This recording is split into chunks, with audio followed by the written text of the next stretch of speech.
Good afternoon, everyone. Dr. Aishwarya, working as an assistant professor in the Department of Science and Humanities, Amrita Vishwa Vidyapeetham, Chennai. My presentation topic is robust numerical technique for a class of singularly perturbed nonlinear system of n differential equations with Robin boundary conditions. So, in this paper, a class of singularly perturbed nonlinear system of n differential equations with Robin boundary conditions, where I have taken unperturbed Robin boundary condition. We can also take perturbed Robin boundary conditions, and the numerical method suggested here is such that the classical finite difference operator over a piecewise uniform Shishkin mesh is considered, and along with that a continuation algorithm is developed to solve the problem numerically, and the method suggested is also proved to be essentially first order convergent. Numerical examples were done to prove the results. Singularly perturbed differential equations. A differential equation whose higher or lower order derivatives got multiplied by a very small perturbation parameter, say epsilon, whose value lies between 0 and 1, so it will be much less than 1. Then we call such a differential equations to be singularly perturbed differential equations, and due to the present of this perturbation parameter, the solution region will behave different than that of the regular perturbation problems, and that results into the presence of perturbation parameter results into the existence of boundary layers. In the case of initial value problem, we call it as initial layers. Next. So, these are the applications of singularly perturbed problems. One of the important applications is Navier-Stokes equation with a very large Reynolds number. So, in this work I have considered this singularly perturbed nonlinear system of boundary value problems with Robin boundary condition. You can see I have considered a second order nonlinear equation. It is of reaction diffusion type, since there is no first derivative term, and the domain of my problem is 0, 1, and I have considered Robin boundary condition where no perturbation parameter is involved. So, the boundary conditions are at 0 and 1, and the values are defined not at y of 0 and y of 1. Instead, I have the value at y of 0 minus y dash of 0 and y of 1 plus y dash of 1. So, these are the necessary conditions that we have to assume for the existence of the solution and to prove the results. And along with the implicit function theorem and the assumptions that we have made, so this ensures the existence of the solution such that I vector belongs to C4 of the domain. So, the problem that we have considered is in the operator form, where T is a linear operator. So, T y vector of x is nothing but minus epsilon vector, and y double dash of x plus g vector of x comma y equal to 0 on the open interval 0, 1 along with the Robin boundary conditions. Next. So, this result we can easily find in the numerical part. So, I will explain this. So, since we have considered system of linear equations, n equations, so each and every component, that is u1, u2, etc. un will exhibit boundary conditions where the components u1 to un will have boundary layers at both the boundaries 0 and 1, whereas the remaining boundaries of order square root of epsilon n, whereas the components u1 to un minus 1 will have additional sublayers of with order of root epsilon n minus 1, and similarly the components u1 to un minus 2 will have furthermore sublayers of order O of 0 square root of epsilon n minus 2 and so on. And due to the presence of this boundary perturbation parameters, the boundary conditions and the solution exhibits severe boundary layer compared to that of perturbed boundary condition. This I will explain at the numerical part.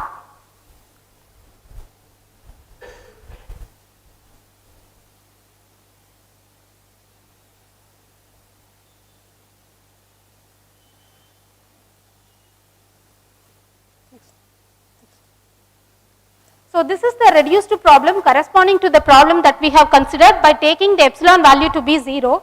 So in the given problem, if I put epsilon equal to 0, the second order differential equation now got reduced into algebraic equation, that is of 0th order. So no boundary condition is required, and this along with the assumption that we have made and the implicit function theorem, we can make sure of the existence of the solution for this equation. And since the reduced problem is unperturbed, the boundaries, the bounds of the derivatives are easy to determine, and they are given. All the derivatives we have taken from 0th order to 3rd order, and we have proved them to be less than or equal to C, where C is some constant. To determine the theoretical results, that to find the bounds of the derivatives of the solution, we have decomposed the solution into smooth component and singular component, where P vector of x denotes the smooth component and Q vector of x denotes the singular component. And the problem is again decomposed and rewritten in the form such that the problem 9 and 10 represents the smooth component, whereas 11 and 12 represents the singular component. And the problem for both P vector and Q vector are also considered for Robin boundary condition without any perturbation parameter in the boundary conditions. So this result, this theorem gives the bounds for the derivatives of smooth component, where we can find the bounds of 0th order to 3rd order for the smooth component is were proved to be C. For the 4th derivative, it is epsilon power minus 1 by 2. The bounds will be much severe than that of Dirichlet boundary conditions. Next slide. So this theorem gives the results for the bounds for derivatives of the singular component. Here the components Qi for 0th order and 1st order will be simply C, along with the boundary layers function Bn of x, whereas the 2nd and 3rd order derivatives will be of order epsilon power minus 1 by 2 and epsilon power minus 1, and the 4th derivative of the singular component will be of order epsilon power, here epsilon I is there, and the right hand side we have epsilon power minus 1 by 2. So altogether we have epsilon power minus 3 by 2. So these are the layer functions that we have used in the previous results. So the BIL of x denotes the boundary layer function which exists in the neighborhood of x is equal to 0, whereas BIR of x denotes the boundary layer function at the neighborhood of x is equal to 1. Together we combine and name it as BI of x. In order to solve the problem numerically, we have considered Shishkin mesh, so that a classical finite difference scheme is considered over the Shishkin mesh, and the Shishkin mesh with n mesh intervals is constructed on the domain D bar as follows, and Dn, and the Shishkin mesh is considered in such a way that it consists of 2n plus 1 subintervals, and the transition parameters were defined here. We have n transition parameters where tau n is the minimum of 1 by 4 comma 2 root epsilon n by root alpha log n, whereas the remaining transition parameters are defined accordingly. So I have given the diagram for the Shishkin mesh. Shishkin mesh is basically a non-uniform piecewise uniform mesh, or we call it as non-uniform mesh, where we have defined the transition parameters in the neighborhood of 0 and 1. So starting from 0, we will define tau 1. Tau 1 will be there for the first equation, and tau 2 will be there for second, and etc. up to nth equation we will define tau n.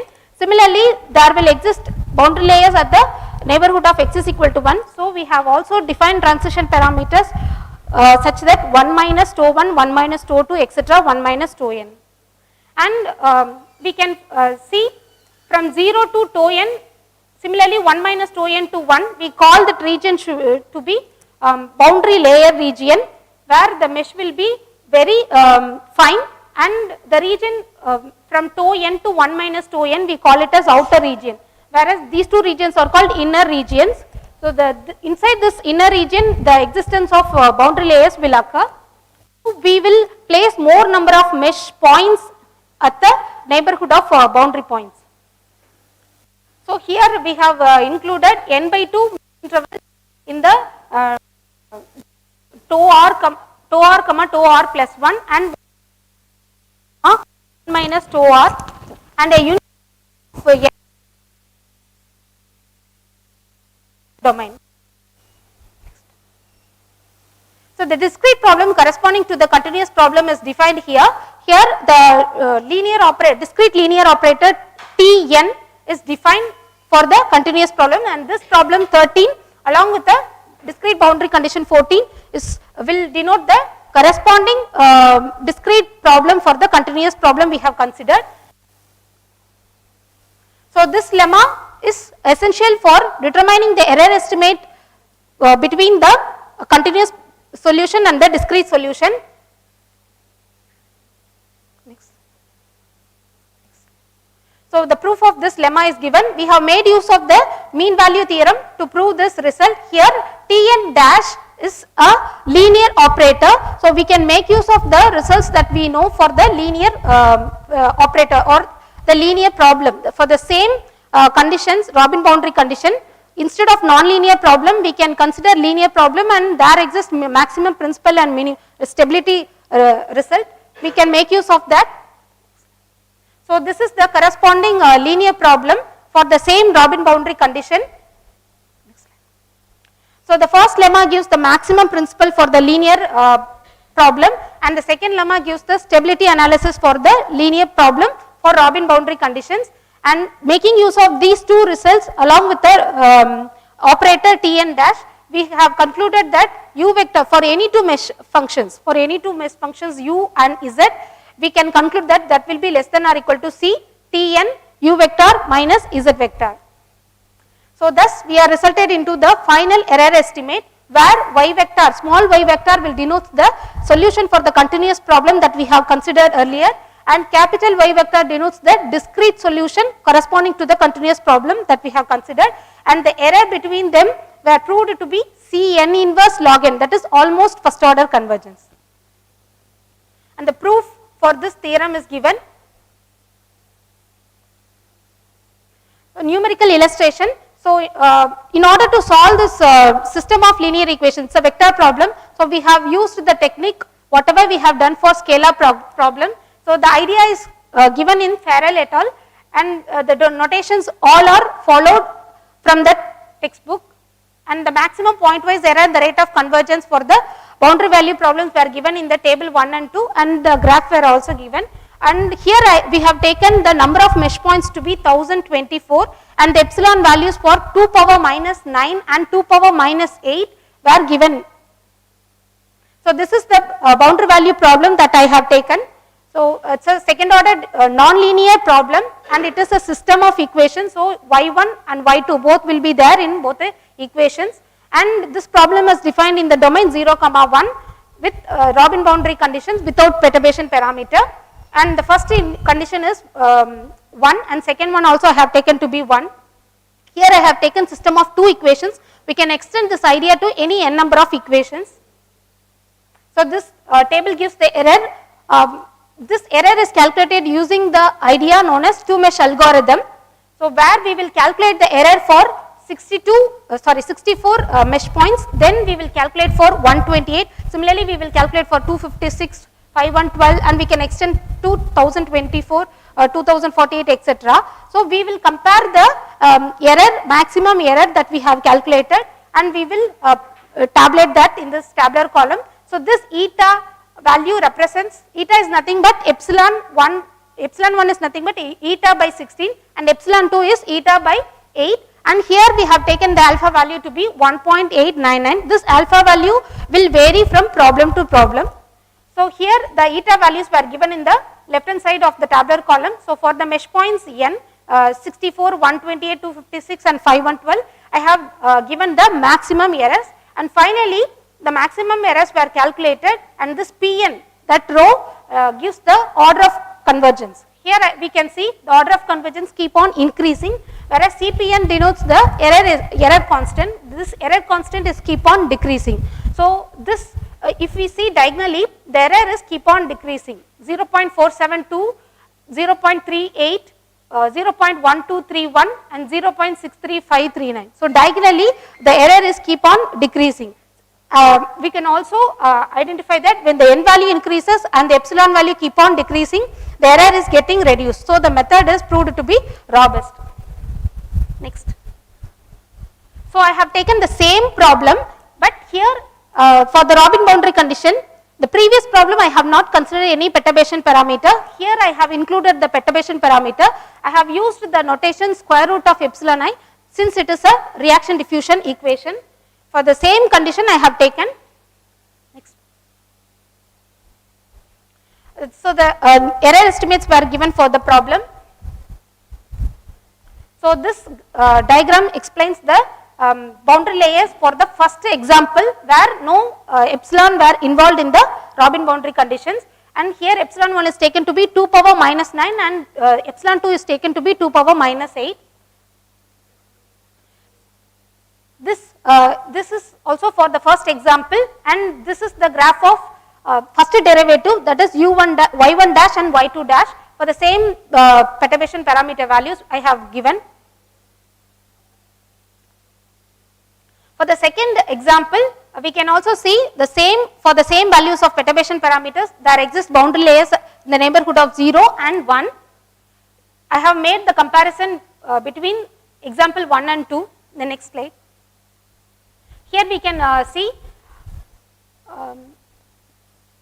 actually it is clearly not visible, but we can see the severity of the layer will be more in the case of Robin boundary condition with perturbation parameter, whereas there will be less severe layer for Robin boundary condition without perturbation parameter. That comparison we can easily see in this graph.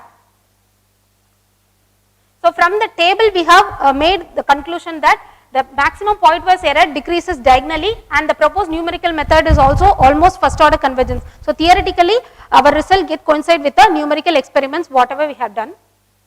And as a future work we can extend this work for hybrid numerical scheme, so that the order of convergence can be increased. These are some of my references. Thank you. Any doubt from audience? Any question?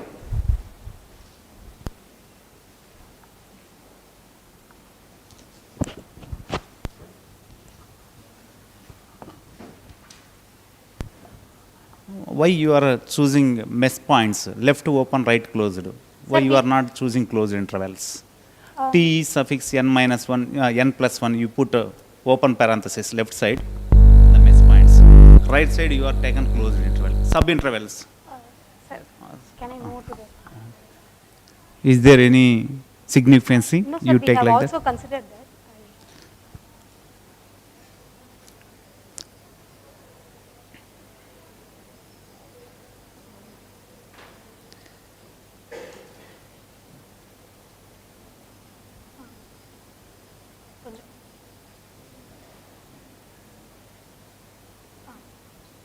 Sir, you are asking about tau 1 is closed. Yes, madam. Actually, we have included that interval. Any one we can have it as closed interval. So in general, we have to include the transition parameter in any one domain. But in the problem you defined x belongs to open interval 0, 1. Yes, sir. But here we consider 0 and 1 also. Sir, the layer exists at the boundary points x is equal to 0 and 1. So we have to include that also. But we know the value at 0 and 1 through the boundary conditions. Okay. One more doubt, it is a second degree equation. Yes. Basic doubt, my Second doubt. order. Second order equations throughout the concept. Is it necessity to apply the numerical techniques, or we can manually can also do it? No, sir, We are different unless, methods to solve directly.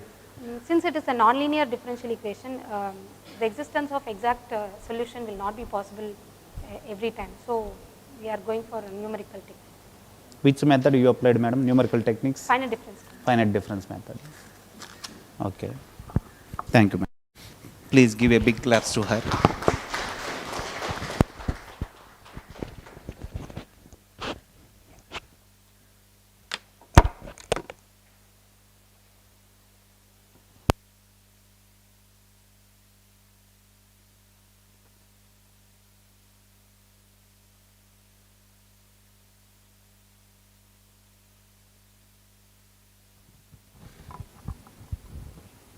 Adi Gupta. Yes, sir. Adi Gupta, you can start. Okay, so yeah, I'll share my screen. Are you able to see my screen? Yes, we are able to see your slides. Okay. So, yeah, good afternoon, panel. I'm Adi Gupta. Today, I'll be presenting my research work on modeling and empirical analysis in credit risk management.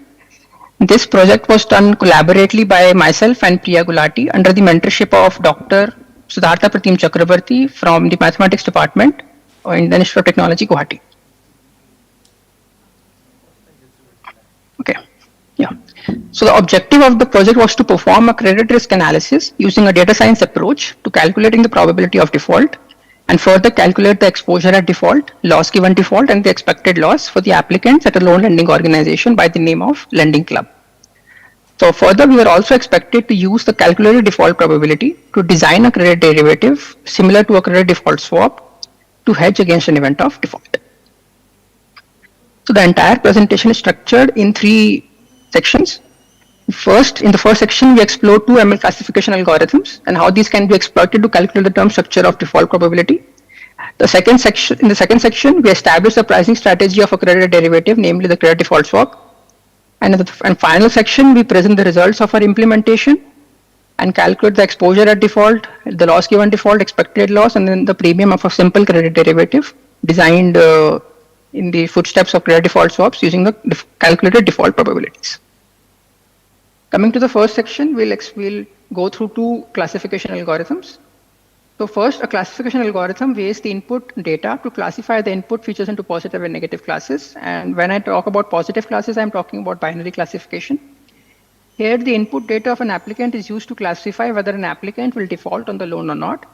And the machine learning classification algorithm used here aims to predict the probability of the classes, that is the PD or the probability of default in this case.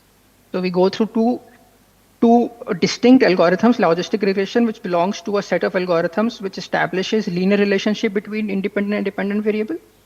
And the second algorithm, the random forest algorithm, which belongs to a set of algorithm which tends to establish a nonlinear relationship between the independent variable and the dependent variable. Coming to logistic regression. So let's say given a data set x comma y, with x being a matrix of size m cross n, that is, the data consists of m examples and each data point is explained or characterized by n features, and y being a vector of size m cross 1 with m examples, where the ith value represents the class to which the ith example belongs to. The main idea behind logistic regression is to find the probability of a particular data point belonging to the positive class. Again, this is the case of binary classification, and the model does so by establishing a linear relationship, right? So the overall algorithm, we need to find the line of best fit. So in order to find the line of best fit, we initialize the weights W1 to Wn and the intercept W0 with some random values initially.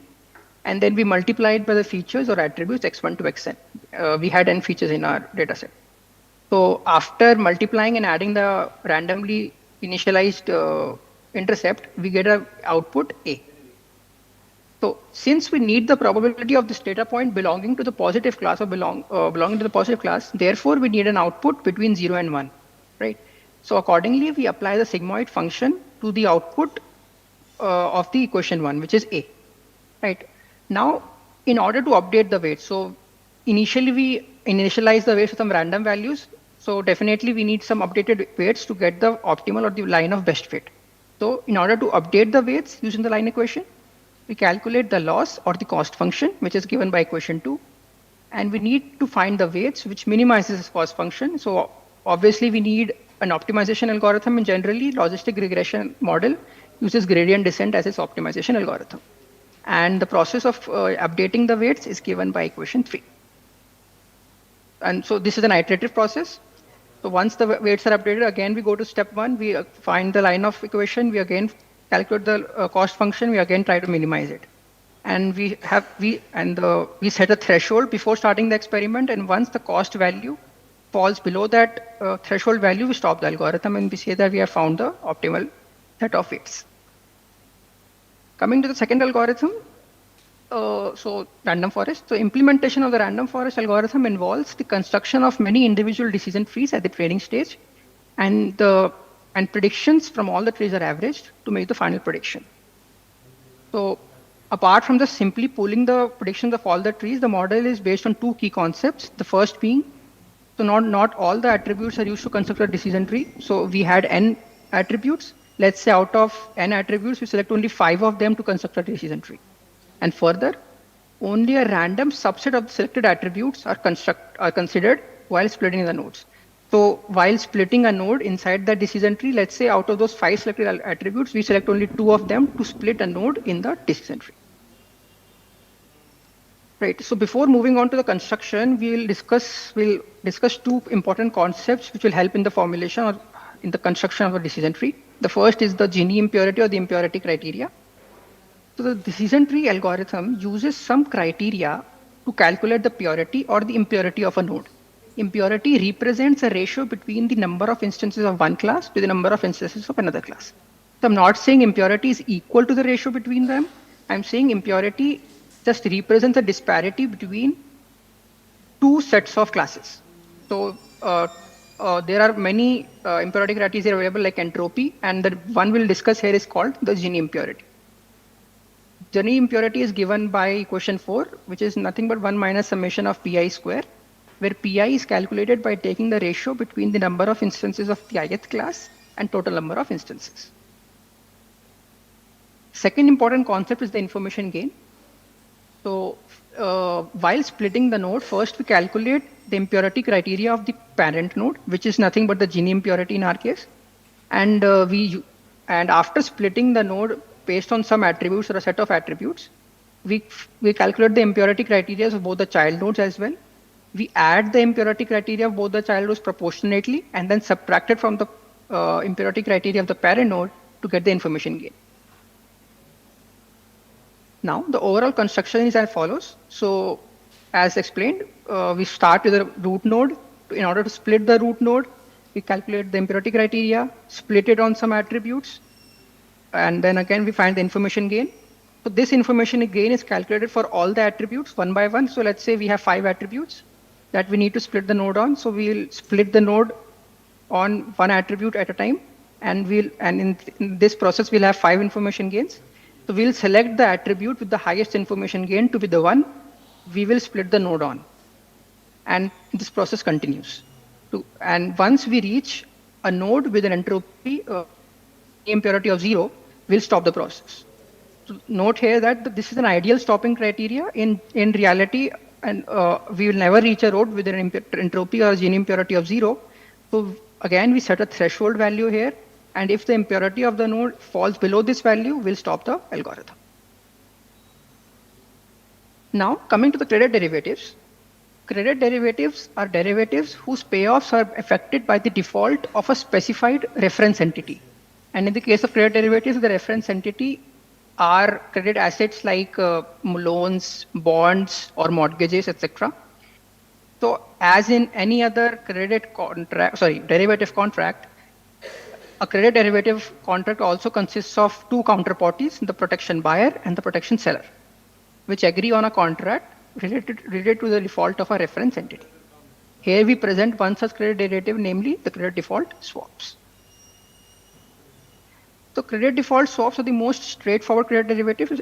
It is a mutual contract where the buyer of the CDS transfers the credit risk of the reference entity, in our case loans, to the seller of the protection until the credit has been settled. The protection buyer pays risk premiums to the protection seller, and the payments continue until the contract's maturity or as and when a default occurs. In the case of a default, the protection seller has to pay the protection buyer the amount of default. Now we come to the pricing strategy and how can we calculate the price or the premium of such a contract.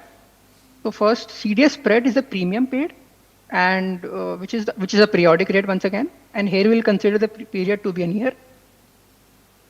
So this reflects the risk associated with the reference entity, and the CDS spread is calculated in basis points, that is CDS spread of 1 BPS per period on the face value of $10,000 implies that it is $1 per period is a periodic rate.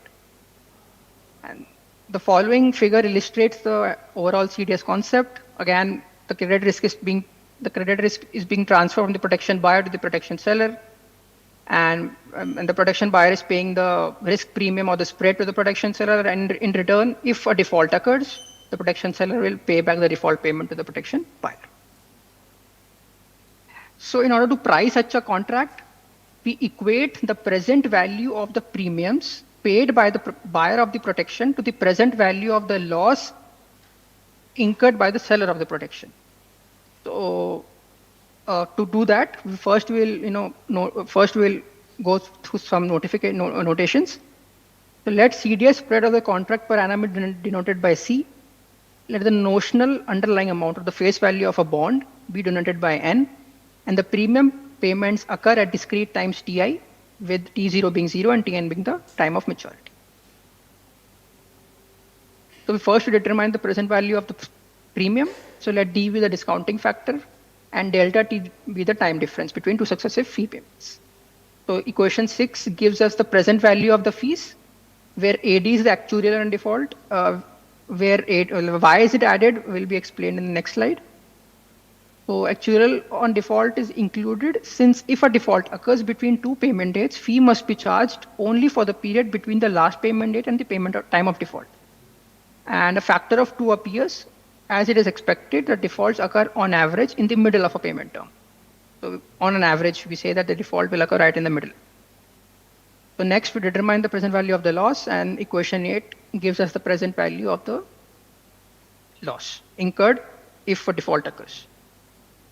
And equating equation 6 with equation 8, we can calculate the value of C, which is given by equation 9. Now, coming to the results of our implementation, the goal of the entire exercise was to apply a classification model on the data considered in order to predict whether an applicant is likely to default or not. So hence, it is necessary to identify and understand the essential variables, then view and visualize the data. After the completion once we have understood and visualized the data, it is necessary to perform feature selection. Feature selection is performed for two reasons. One, to make the model speed optimal. If the data consists of a lot of features, the training phase of the model will become slower, and consequently, the predictions will also be slower by the model. So we need to make it optimal, and that's why we perform feature selection. And the second reason of performing feature selection is to make the model optimal in the case of from the aspect of results. So if we calculate the accuracy of a model, we need to maximize the accuracy or other evaluation metrics of the model. So in order to do that, we perform feature selection prior to training the model. There are various ways of doing feature selections. So one such is the statistics-based feature selection methods like univariate tests, or calculating the correlation coefficient between the target variable and the various attributes present in the data.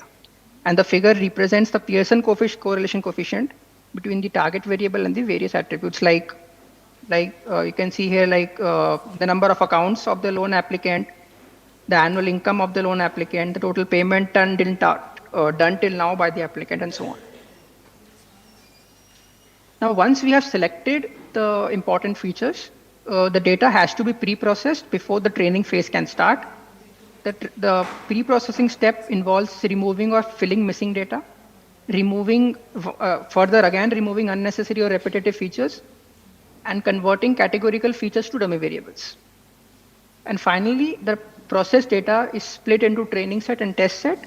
The training data is obviously used to train the classification model, and the results are evaluated on the test set. So as discussed, we apply two machine learning models. So we need to compare the model performances as well. Now, in order to compare different models, the problem of predicting the probability of default is treated as a classification problem, where if the probability is greater than or equal to 0.5, we say that the output is 1, and else it is 0. So as noted, value P equal to 0.5 is used as a threshold for the classifier. One very important note to note here is that the data used, and in the data used here, the classes were imbalanced. That is, there are about 1 million rows, 1 million loans or the loan applicants in the data which have fully paid their loan, and around 0.2 million rows which had defaulted. So there was 1:5 ratio between the number of people who have defaulted and who have not defaulted.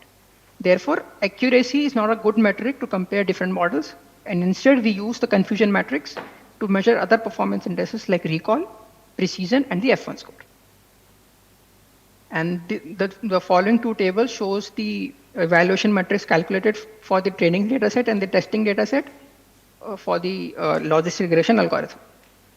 So we will focus on this value here, which is nothing but the F1 score for the positive class. Positive class here means the loans who have loan applicants who have defaulted.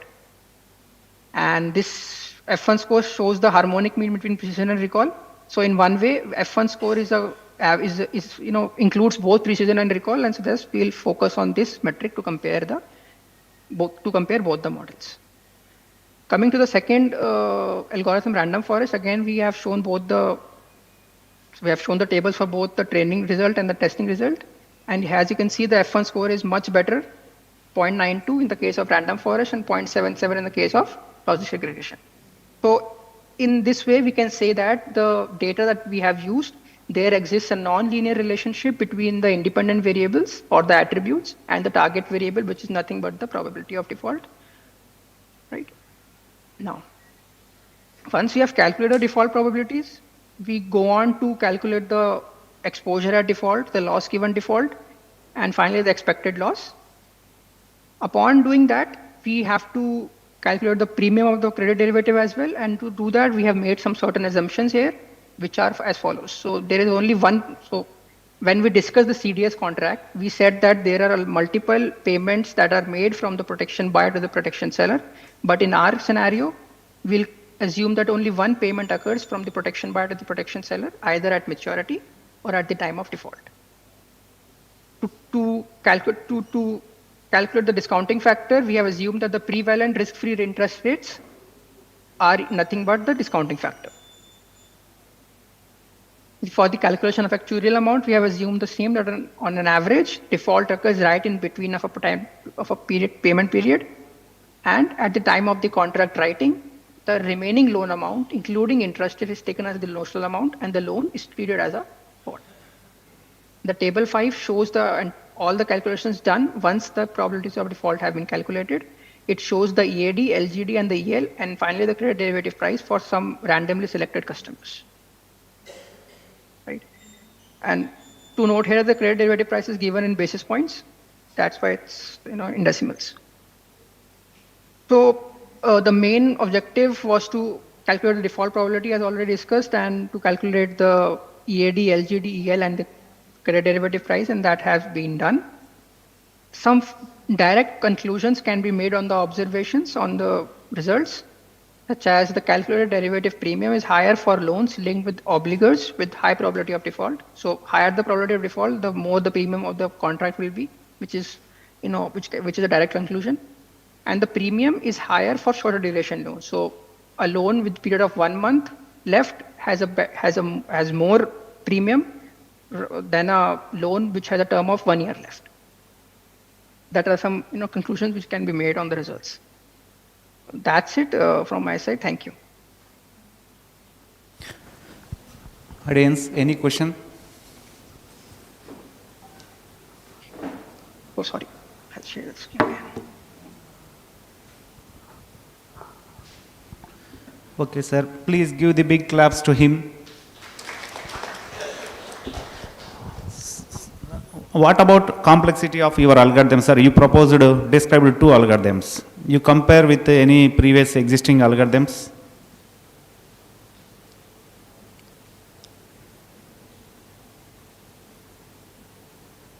Hello? Sir, you're tracking, sir. I was unable to hear that. You proposed 2 algorithms.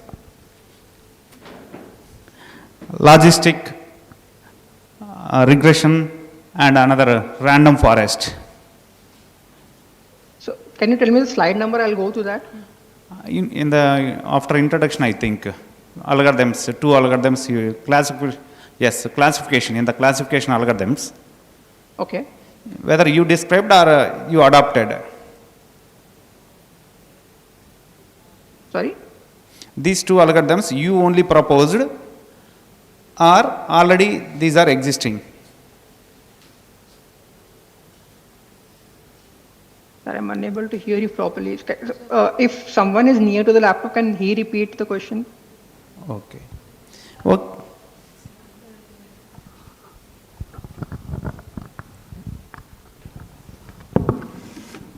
Hello? 1 minute, sir. Yeah, sure.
Okay, sir. Thank you. Next project. Next is online. Hello. Adi Gupta sir, you can stop your screen sharing. Okay.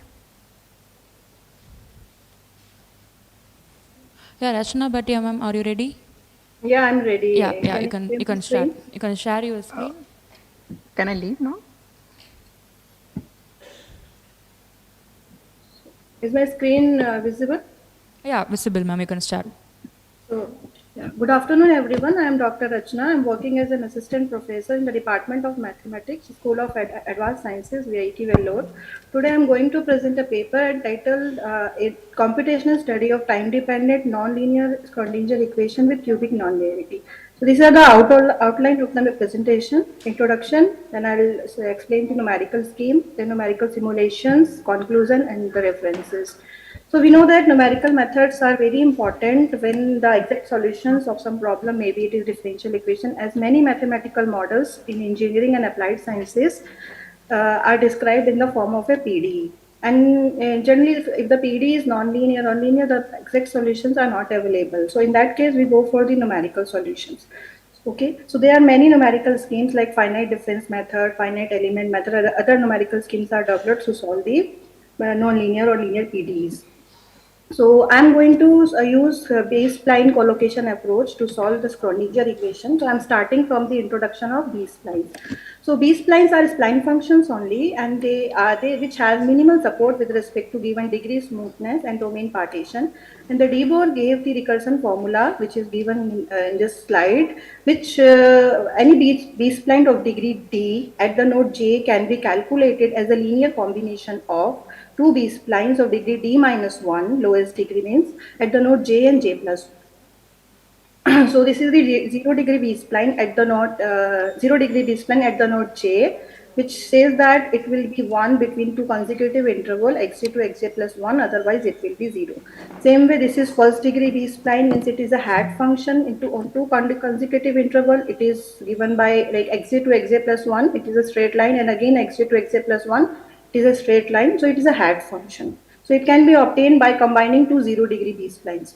So finally, same way we have cubic B-splines and the curve is like this. So we can see that the cubic B-spline of degree 3 at the node J involves the 5 point xj minus 2, xj minus 1, xj, and xj plus 1 and xj plus 2. And we can see that it is 0 at the point xj and xj plus 2, means the boundary point, and other point it has some non-zero values.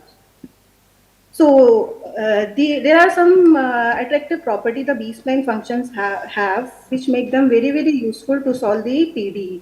Like they are always non-negative. They are compactly supported. I already told that property. If you take any B-spline of degree like cubic B-spline, it will be non-zero in the interval only xj minus 2 to xj plus 2. Otherwise, it will be 0 at the node J. So, and they are sufficiently smooth that we need, when we are approximating a solution of the differential equation using these splines, so we need the smoothness. So they are sufficiently smooth. In my paper, actually, I have used the trigonometric cubic B-splines to solve the Schrodinger equation. Okay, the formula for that is given here. Here we are using, and one more thing, we are using the uniform partition. So my domain is from A to B by taking the interval of length h, means say xi to xi minus xi minus 1. We can find, we can decide h and equal interval, and then we can have our domain from x0 to xn, x0, x1, x2, so xn. And then there we will define our trigonometric cubic B-spline, and the formula for that is given here. Okay, so these are the values for the cubic B-spline state. So this is the table which gives you the values of trigonometric B-splines in its first order derivative and second order derivatives. So let's start the numerical scheme. Suppose we have nonlinear Schrodinger equation. It has mainly cubic nonlinearity, and in the domain minus infinity to infinity, 0 to t for time, and which has initial condition fx0 is equal to u0. The nonlinear Schrodinger equation has useful at many places, like propagation of classical wave in dispersive nonlinear media, in water waves and plasma physics. Many places it has been used. So the finding numerical solution of this is very important. So here my domain is from x0 to xn. Initial condition is given in 6. And the boundary condition are, we are taking homogeneous boundary condition. Okay. So as here f is the complex, yes. Okay. So f is a complex valued function. So first, to solve this differential equation, we are assuming f is small f plus ig, because it has real and imaginary part. Is any doubt? Proceed, madam. You have less time. Within 3 minutes, you can finish it. Sorry, I could not hear you. No doubt. You can proceed, madam. Can I continue or? You can continue, but you Okay. can quickly complete. Can you write in chat? Means I can't hear. There's no doubt, ma'am. You can continue. Okay. You have only 3 minutes. Okay. Finish it quick, ma'am. Right. So these are the modified trigonometric B-spline functions which we are using, because if you take normal modified functions, generally they will give you unfit the domain by using these functions. They will be having some extra point which will be lying outside the boundary. Okay. And if we are using the normal trigonometric B-spline functions, then we need some extra condition to eliminate those points which lying outside the boundaries. Therefore, these modified B-spline functions has been B-spline function has been modified into new set, which are called such that point lying outside the boundary has been removed and they reflect into the interior point. Okay, so the collocation method, in the collocation method, to solve what we assume the approximate solution as the linear combination of this coefficient ai and bi, because we have two values. We have to find f and g as solution, because solution is f plus ig. Okay, now ai and bi are the time dependent quantities that we have to compute, and t, bi and are the trigonometric cubic B-spline functions. So if we vary I is equal to 0 to n, we see that because due to the compact support property, we will be having equation number 13. Okay, means at x is equal to xi, only three values will be there: ai minus 1, ai and ai plus 1. Same for g, we will be having bi minus 1. So only at particular node, when we are finding the solution. So we have to find only three values. Maybe for x naught and x are the boundary point. For other point, we need to find out only the time dependent quantities accordingly. So first we will discretize this quadrature equation using collocation method. First we are discretizing the initial condition, because as I am going to convert this quadrature equation into ODE, so we need the initial vector. So from the initial condition, when we use the collocation method, we will get these three equations. So first equation is for boundary, as we have homogeneous boundary condition, so the right hand side will be 0. And from the interior point I is equal to n minus 1, we will get second equation. And again, the at x is equal to x and the boundary is 0. So homogeneous boundary, so we will get this set of equation. As we vary I is equal to 1 to n, we get the system A omega f is equals to the right hand side. We see that the system of equation is nothing. It is a tridiagonal system of equation.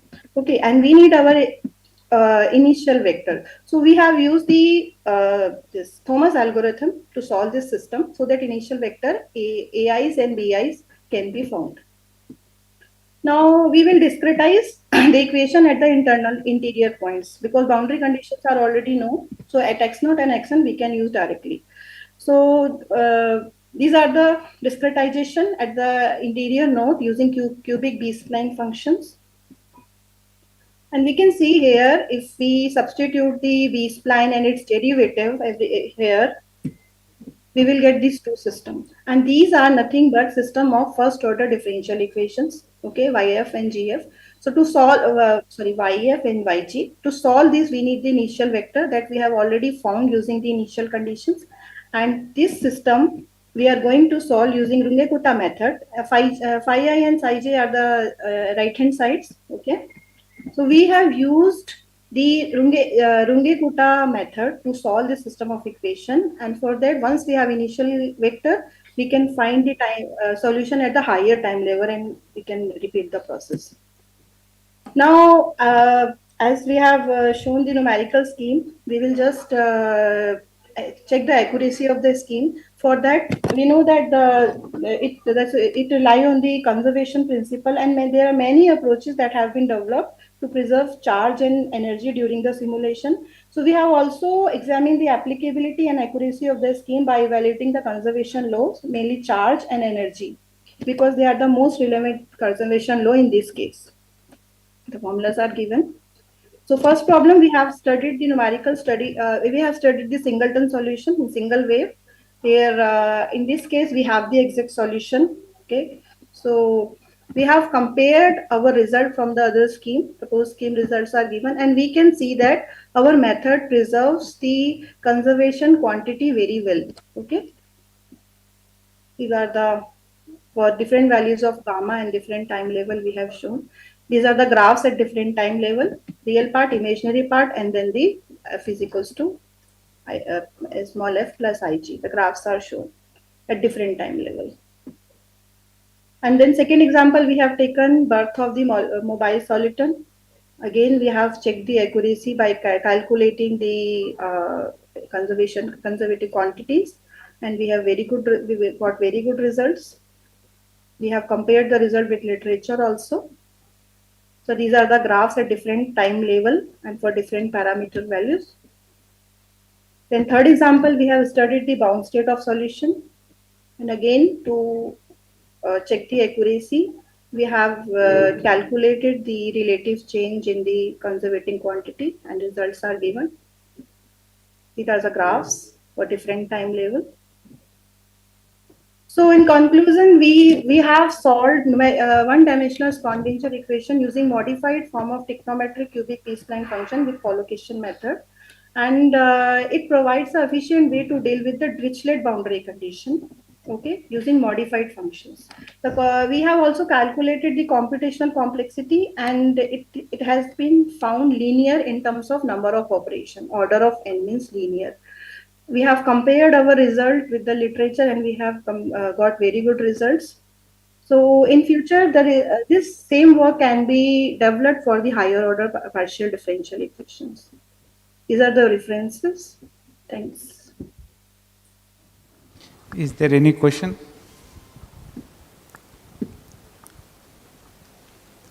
Yeah. No question from audience? 1 minute, madam.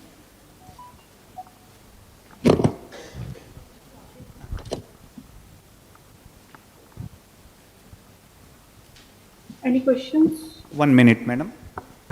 Yeah? Am I audible, ma'am? Uh, yes? You have considered homogeneous boundary conditions, right? Yes. In case if you consider non-homogeneous, the same method Yeah, will we work? can do. We can do for Schrodinger equation, but the example we have considered that as homogeneous because we are considering the equation in the large domain. Okay? So Okay. there we have homogeneous boundary. At boundary point, the solution is zero. So same thing can be done for the non-homogeneous boundary condition also. Okay. And one more thing, Yeah. do you have any result for the uniqueness and stability of the method you proposed? Stability actually I added in the paper because number of pages were more due to the journal public. They have some restriction. So stability means here, that I'll show you. Yeah, here actually we are converting our system into a system of ODE, right? So for ODE, like we have suppose this combined system we are solving. So y dot is equals to, we can say A inverse phi g. So for that we have to find the eigenvalues of that matrix. If the eigenvalue, the real part of eigenvalue is negative, then we can say our system is stable. And we can say here my A matrix is time dependent. Okay, so we have to solve it the problem wise and like the parameters we have chosen, and we can find the eigenvalues, and we have done also, but in paper then I deleted due to the restrictions of pages. So we found the system scheme is stable only by finding the eigenvalues. Okay, ma'am. Thank you. Okay. Okay, madam. Please give the big claps to her. Thank you, madam. Nice presentation to you. Can I leave? Okay, you can leave. Can I leave? Yes, Or madam, any you can leave. Okay, thank you very much. Thank you.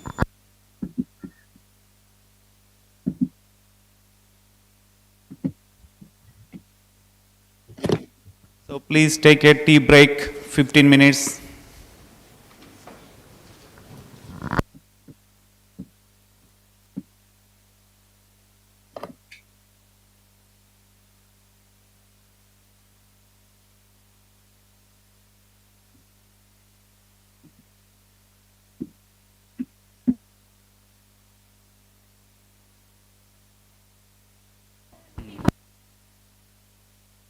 Oh, that's right.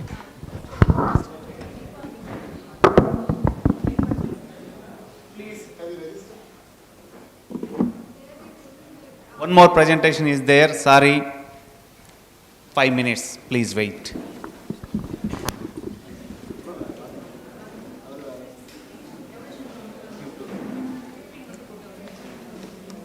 You came just now. No, I was sitting here. They told me to come here directly. At what time you came? Your number. 50. At what time you came? I came early only. We were taking At 1:30 we were taking this. around 12:30 to. Oh, I was in another building. Okay. Yes. 55 minutes.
Hello. Yeah.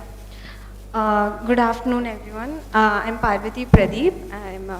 I'm presenting today my MTech thesis on stock market price prediction using BERT and transformer models under the guidance of my advisors, Dr. Premjit, Dr. Nimal, and Dr. Gopal Krishnan.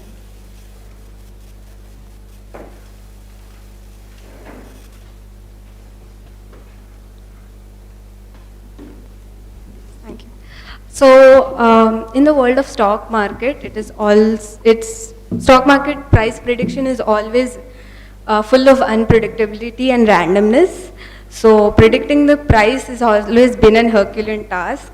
Even with the presence of a plethora of historical data, we've always found it difficult, and it's been seen more in recent cases where we came across COVID and the ongoing wars also. So the market prices have been fluctuating constantly. So this is in general making a difficult task for prediction of stock price, which was already difficult in the first scenario. So I'd like to define my problem statement as forecasting the stock price given the features which include the stock indices in addition with the sentiment information which will be extracted from daily news and the embeddings generated of the news of the particular company which I'm taking. The objectives I'd like to define as studying the efficacy of the dimension reduction models for reducing the dimensionality of the sentence embeddings which we are going to take from the news headlines, and to predict the stock market price using the transformer network by incorporating the said sentence embeddings and the sentiment score along with the stock market indices. So the motivation of including the sentiment embeddings for financial news we'll be aiming to leverage the contextual insights which we get from the news articles along with its sentiments, and we aim to find a correlation between this sentiment information which we get from the news headlines and the stock market price which is of there. So the data set description, we are going to take the data from Apple company, and the data is collected over a period of 10 years from 2010 to 2020. So the stock price and index data is taken from the Yahoo Finance website, and the news data is taken from the website Seeking Alpha. So here the target feature we will be considering is the closing stock price of Apple company, and with this data we are going to include the sentiment score and labels which we get from the BERT models, and along with that the embeddings which we get from the BERT model will be dimensionally reduced and appended as well. So for testing of this data set, we'll be taking a train test split based on the year. So here I've considered pre-pandemic and post-pandemic just to check the variation in the data. That is 2010 to 19 would be pre-pandemic, and the year 2020's data will be the test data set.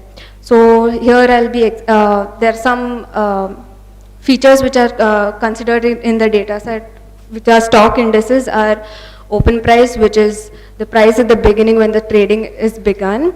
Highest price is when the peak level of the stock price before any potential decline. Lowest price is before the lowest possible price of the stock before any potential recovery, and closing price, which is our target variable. It will be the final value of the stock before the trading is closed. Along with this is the sentiment scores, which will be generated from the BERT model, which is ranging from values -1 to 1, and sentiment labels, which is a categorical classification such as positive, negative, or neutral. And finally the embeddings. So the embeddings which are generated from the BERT model will be of vector length 1 cross 768. Those will be dimensionally reduced to 1 cross 64 with the help of the dimension reduction model. So all in all, there are 70 features in this data set. So the methodology or the flow is like, along with the stock indices, that is the OHLC data, first with the news headline, we will extract the embedding of the headline along with the sentiment score and labels. We'll further process the embedding of the headline using the dimension reduction models, And all, together with this data, we will be doing the forecast, once with the help of transformer and one is with the GAN model. So for the embeddings, as mentioned earlier, it is generated by the BERT model. So in order to get best embeddings, we have taken variations of the BERT model, such as FinBERT, Distal BERT base, Distal Robota base, and BERT base uncased. We have generated the embeddings, and how we have finalized is we have tested this with traditional sequential models like LSTM, RNN, and GRU. And after all the comparisons, Distal BERT base model was considered best for this data set. Next is the sentiment score and labels. As mentioned earlier, the BERT models generate the sentiment score from -1 to 1 for each headline. So I have also used min-max scaler to shift those values from 0 to 1. Then next is the labels considered for sentiment, that is positive, negative, and neutral. We have numerically labeled them as 0, 1, and 2 respectively. Next is the dimension reduction of the embedding. So the BERT model has gives embeddings which are of size n cross 768, n being the number of samples. So there is a need for reduction of this vector size, because one is the memory and storage requirement will be more with so many samples, and second is noise and redundancy. This comes into play when when there is actually a relation between the maximum length of the input which we have given and the size of the embedding which we have taken. So in our case, the length of the headlines which we have, the maximum word length was around 55 to 60.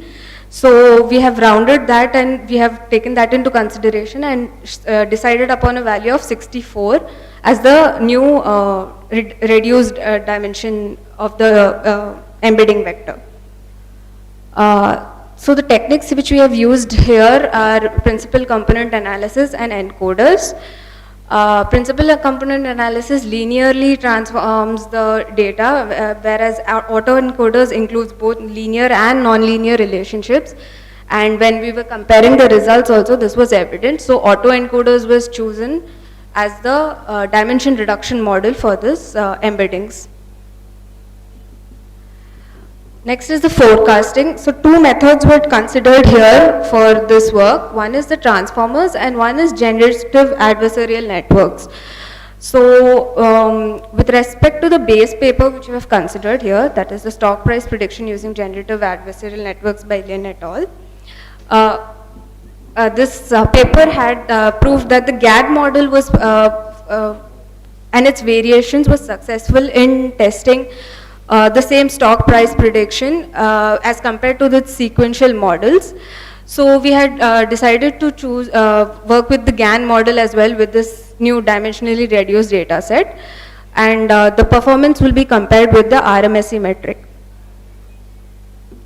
So we have, with the GAN model, we have the generator as RNN and GRU model and the discriminators as one-dimensional convolution neural networks for distinguishing the data. And then to address the issues of modal collapse and traditional and training instability in the GAN, standard GAN model, we've introduced the Wasserstein distance as a loss function in the GAN model. These are the hyperparameter and its descriptions.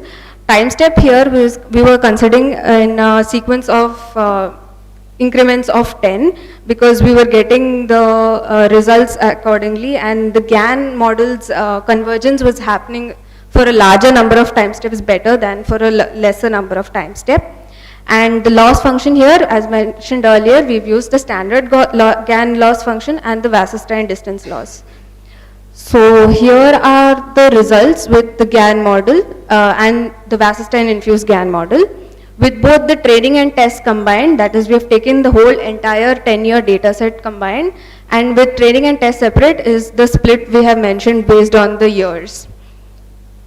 With this graph also we can see that in the GAN model, due to the modal collapse, it is just staying plain on it for a trained set of values only, for a particular set of values only it is predicting. But whereas in WGAN, there was a slight better performance. It was able to attempt to come as per the real values. So now transformers. Why transformers we are considering as a better model than the GAN is because it excels in capturing the long range dependencies in sequential data, mainly because of two items. That is, one is self-attention mechanism of the transformer model, which weighs in all the inputs positions with respect to other inputs, and we can get a detailed idea of how that word is bringing a difference in meaning in many ways. And the next is the parallelizable mechanism. That is, this computation is done through different multiple heads, so that this makes it more faster in computation as compared to GANs, which is sequentially computing the processing. So this is the description of the model which we have used. Here is we have used the encoder block. So one encoder block will consist of layer normalizations, multi-head attention layers, and feed-forward networks. The traditional transformer model has single attention single head attention, but we are using multi-head attentions to capture several representations of the word. So we are using multiple attention heads and comparing its performance instead of a single attention head. And this is one encoder block. We have used several encoder blocks to create an encoder stack. So all this encoder stack is then followed by a series of multi-layer perceptron layers that help reshaping the output as per the time step we have specified. So here are the hyperparameters which we have taken. We can see that the time step here has been reduced from the usual multiples of 10, which odd multiples of 10 we have taken, because we noticed that the transformers were converging faster in lesser number of time steps. So those following numbers lesser than 10 were taken, and on the right hand side is the model summary. Again, these are the several other hyperparameter values we have considered. So these were the results which we have obtained from the previous GAN models. We can see a slight, very noticeable decrease in the RMSE scores. And compared from training and test combined with the training and test taken separately, there is a slight difference, improvement, that is. These are the graphs for the training and test taken separately. We can see that it is converging faster in a lesser number of time steps. And yeah, this is for training and test set combined. Again, for this lesser number of time steps, it was converging faster than the bigger number of time steps taken. So we have compared the results with the base paper which we have considered, the same paper. And from taking the GAN and WGAN model itself, when we see the RMSE scores from our proposed work, we can see there's a slight difference, at least in WGAN model, that can be owed to the fact of the dimension reduction used here. And in case of transformers, it has significantly reduced in RMSE score. So I'd like to conclude by saying that there's a strong relationship between the sentence embeddings which we have used and the prediction of closing prices made. The inclusion of embeddings along with stock price indicators on this data set can enhance the predictive performance on this model, and various other hyperparameters of embedding dimension in addition to the stock features can be experimented on better insights. For the future work of this the frequency of the data here has been taken on a daily basis. We can increase the frequency to an hourly or a minutely basis for more accurate predictions. Other alternatives again for transformers can be reinforcement learning models, which can capture longer patterns with exploration and exploitation methods. These are my references. Yeah, thank you. Thank you. Any question from audience?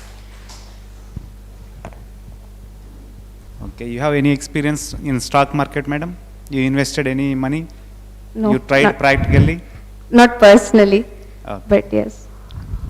Okay, nice presentation. Please give a big claps to her.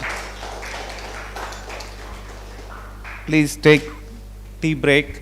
After that, two sections are there, parallel section. One is here, another one is NCARD mass, beside backside building. Okay? Here fuzzy set, here offline mode, there online mode. Two paper, not paper presentation, lectures. It will be take 15 minutes break, 4:15. Now 4, you take 15 minutes break. No paper presentation today, all are No, sir, 4:30. invited talks, parallel talks, No, first. sir, 4:35 to First, 6:35. now parallel talks. No, they are asking, waiting for Ah, that only. mm. After that, ma'am. First parallel sections are there. After finishing parallel section, come back here, paper presentation here. Okay, madam. Thank you.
spaces of the, and the title of this talk on some sequence spaces of fuzzy numbers defined by sequence of the infinite matrices.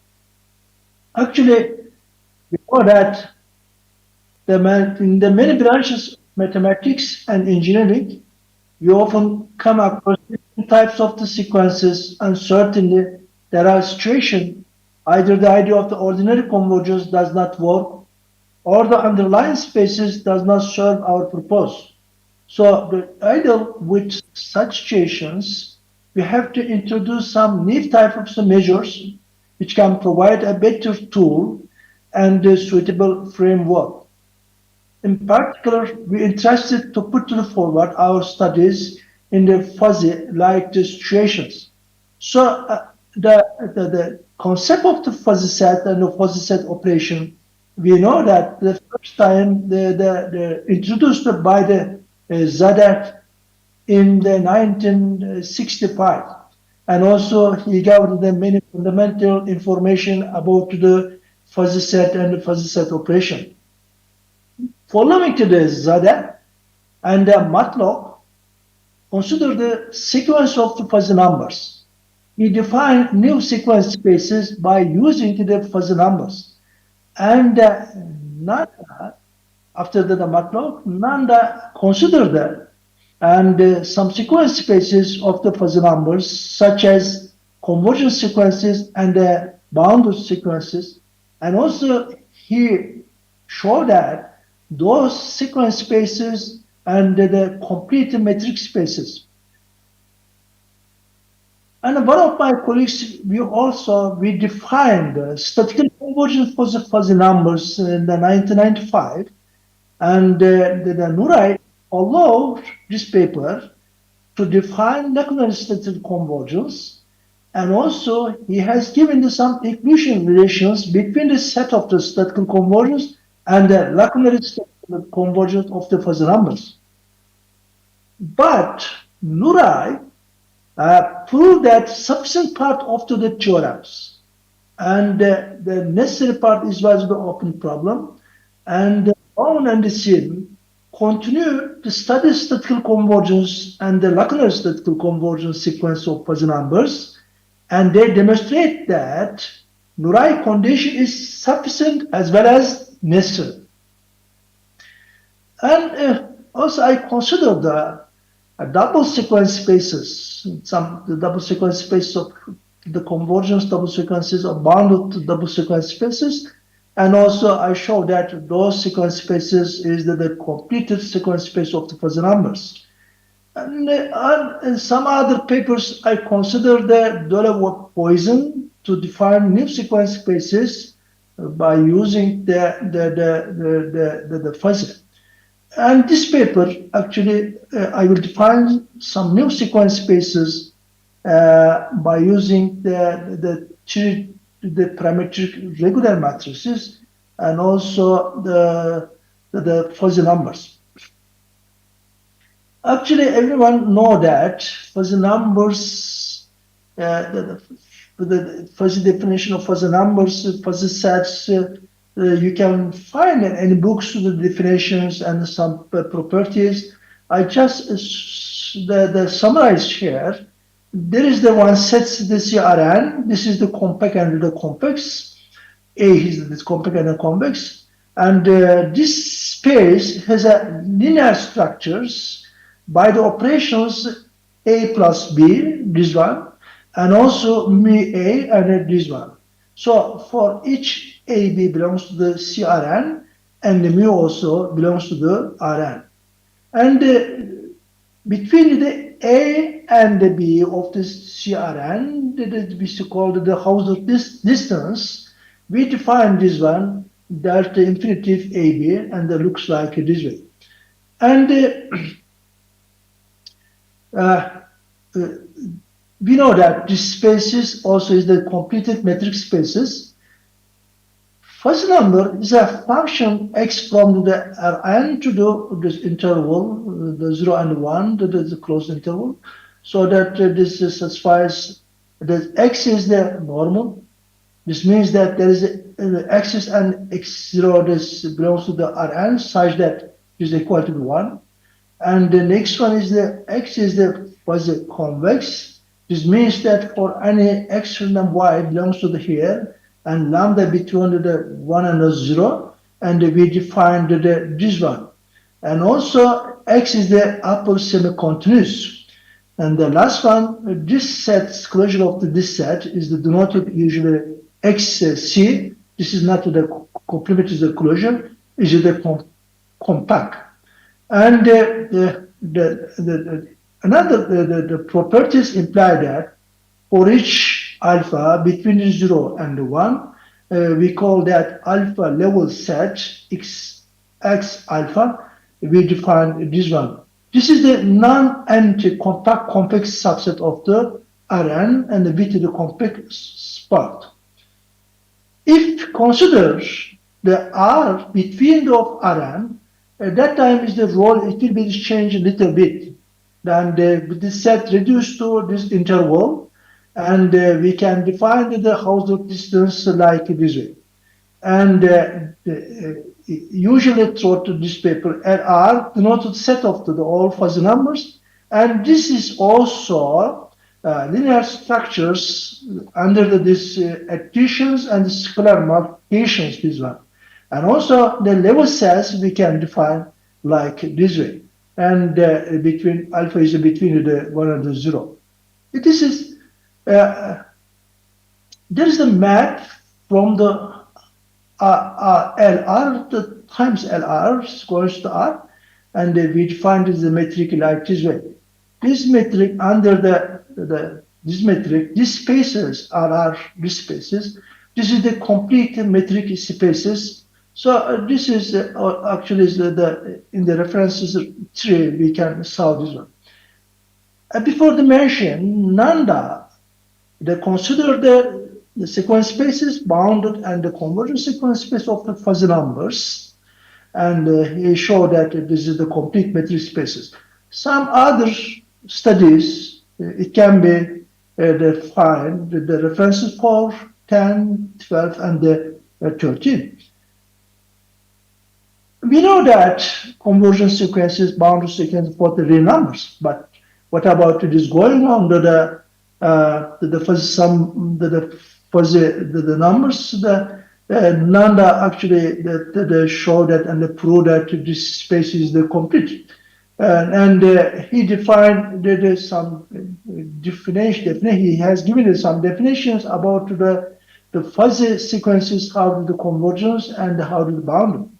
And the sequences is xk of fuzzy numbers is said to be convergent to the fuzzy numbers x0. Usually we can write this symbol for every epsilon greater than 0. That x is a positive integer and 0 such that this the distance less than epsilon for each k greater than 0. Usually we are using this CF to denote the set of the all convergent sequences of fuzzy numbers. And also the Cauchy, if you consider the sequences xk of fuzzy numbers, this is Cauchy sequences if for every epsilon greater than 0, their x is a positive integer is 0, such that the less than the epsilon for each k and greater than and 0. And we are using this CF, the symbol, to denote the set of the Cauchy sequences of fuzzy numbers. And also we can consider the bound sequences for the fuzzy numbers, and which was defined the first time is the Matlocker, and this is fuzzy number sequences xk said to be bounded if this set of fuzzy numbers is bounded.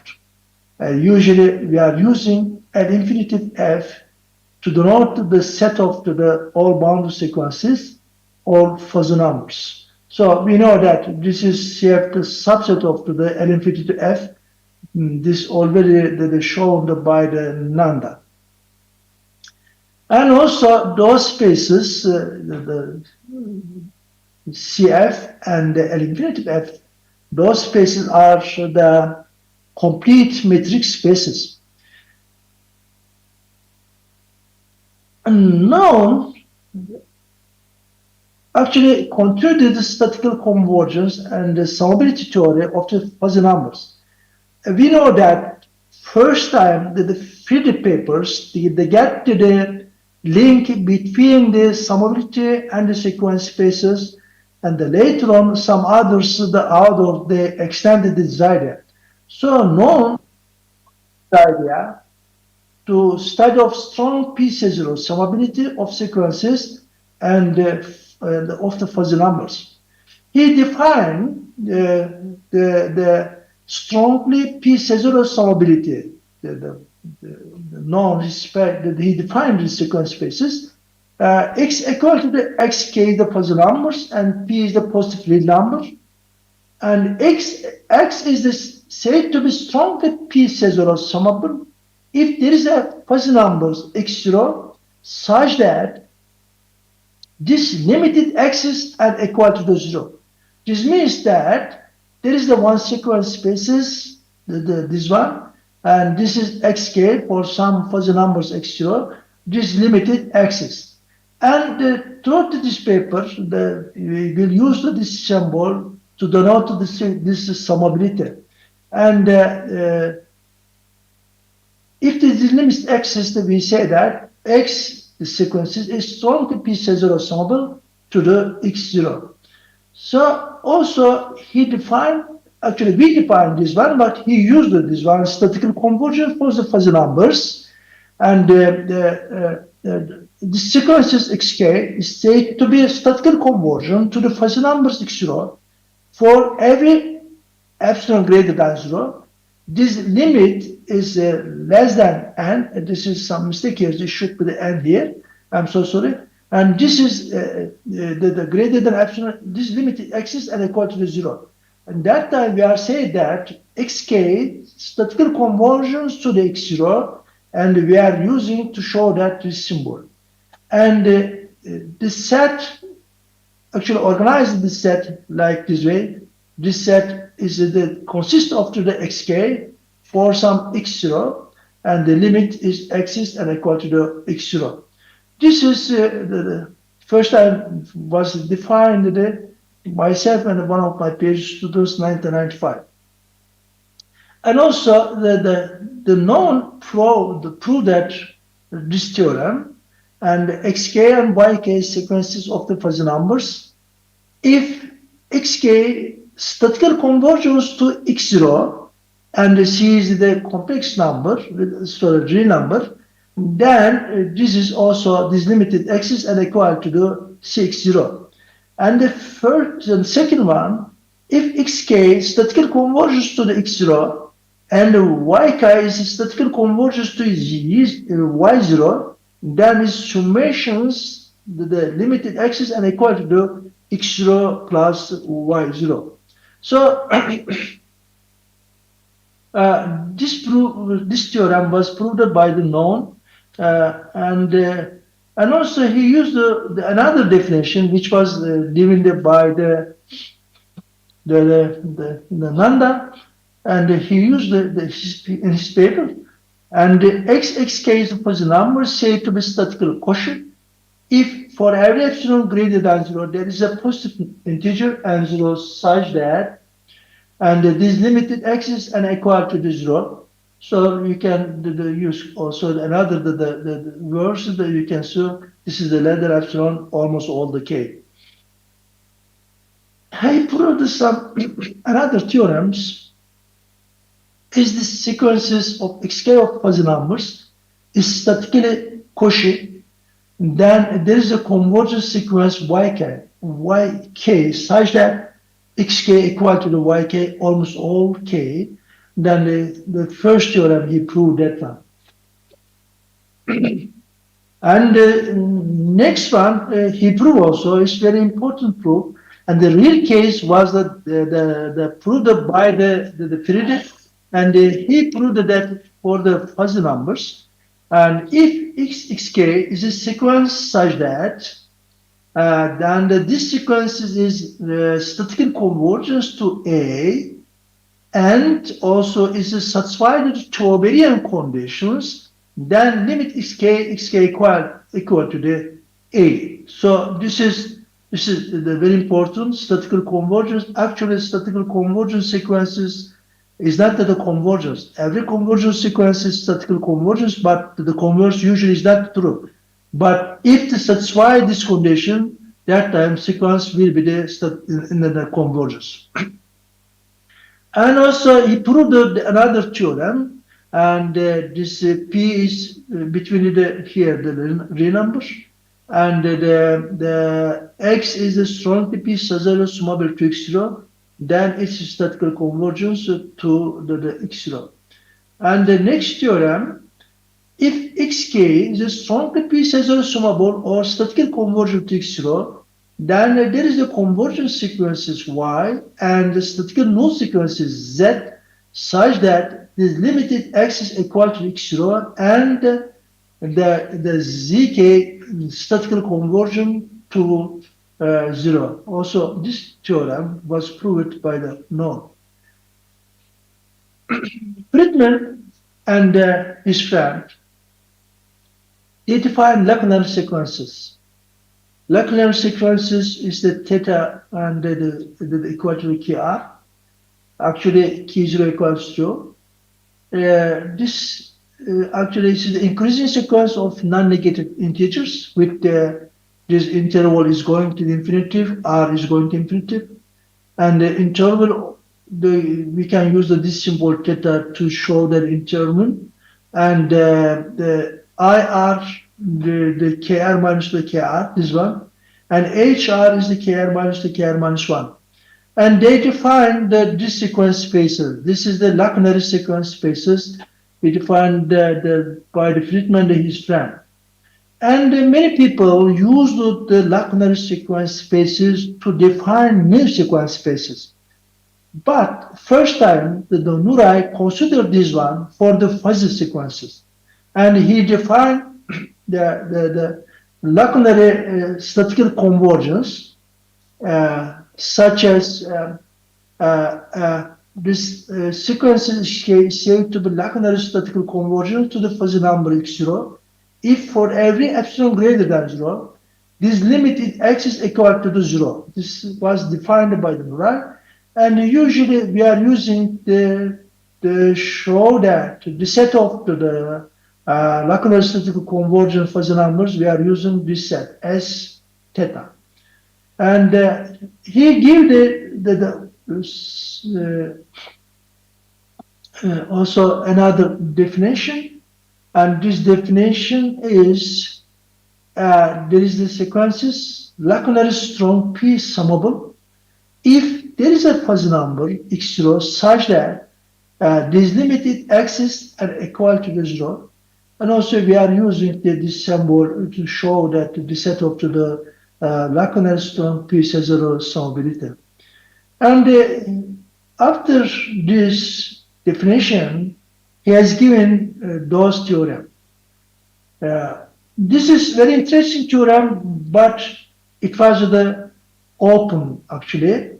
And for any Laplace sequences theta, S theta, this is the set of the Laplace statistical convergence, subset of the statistical convergence, if limit sub r qr less than infinity.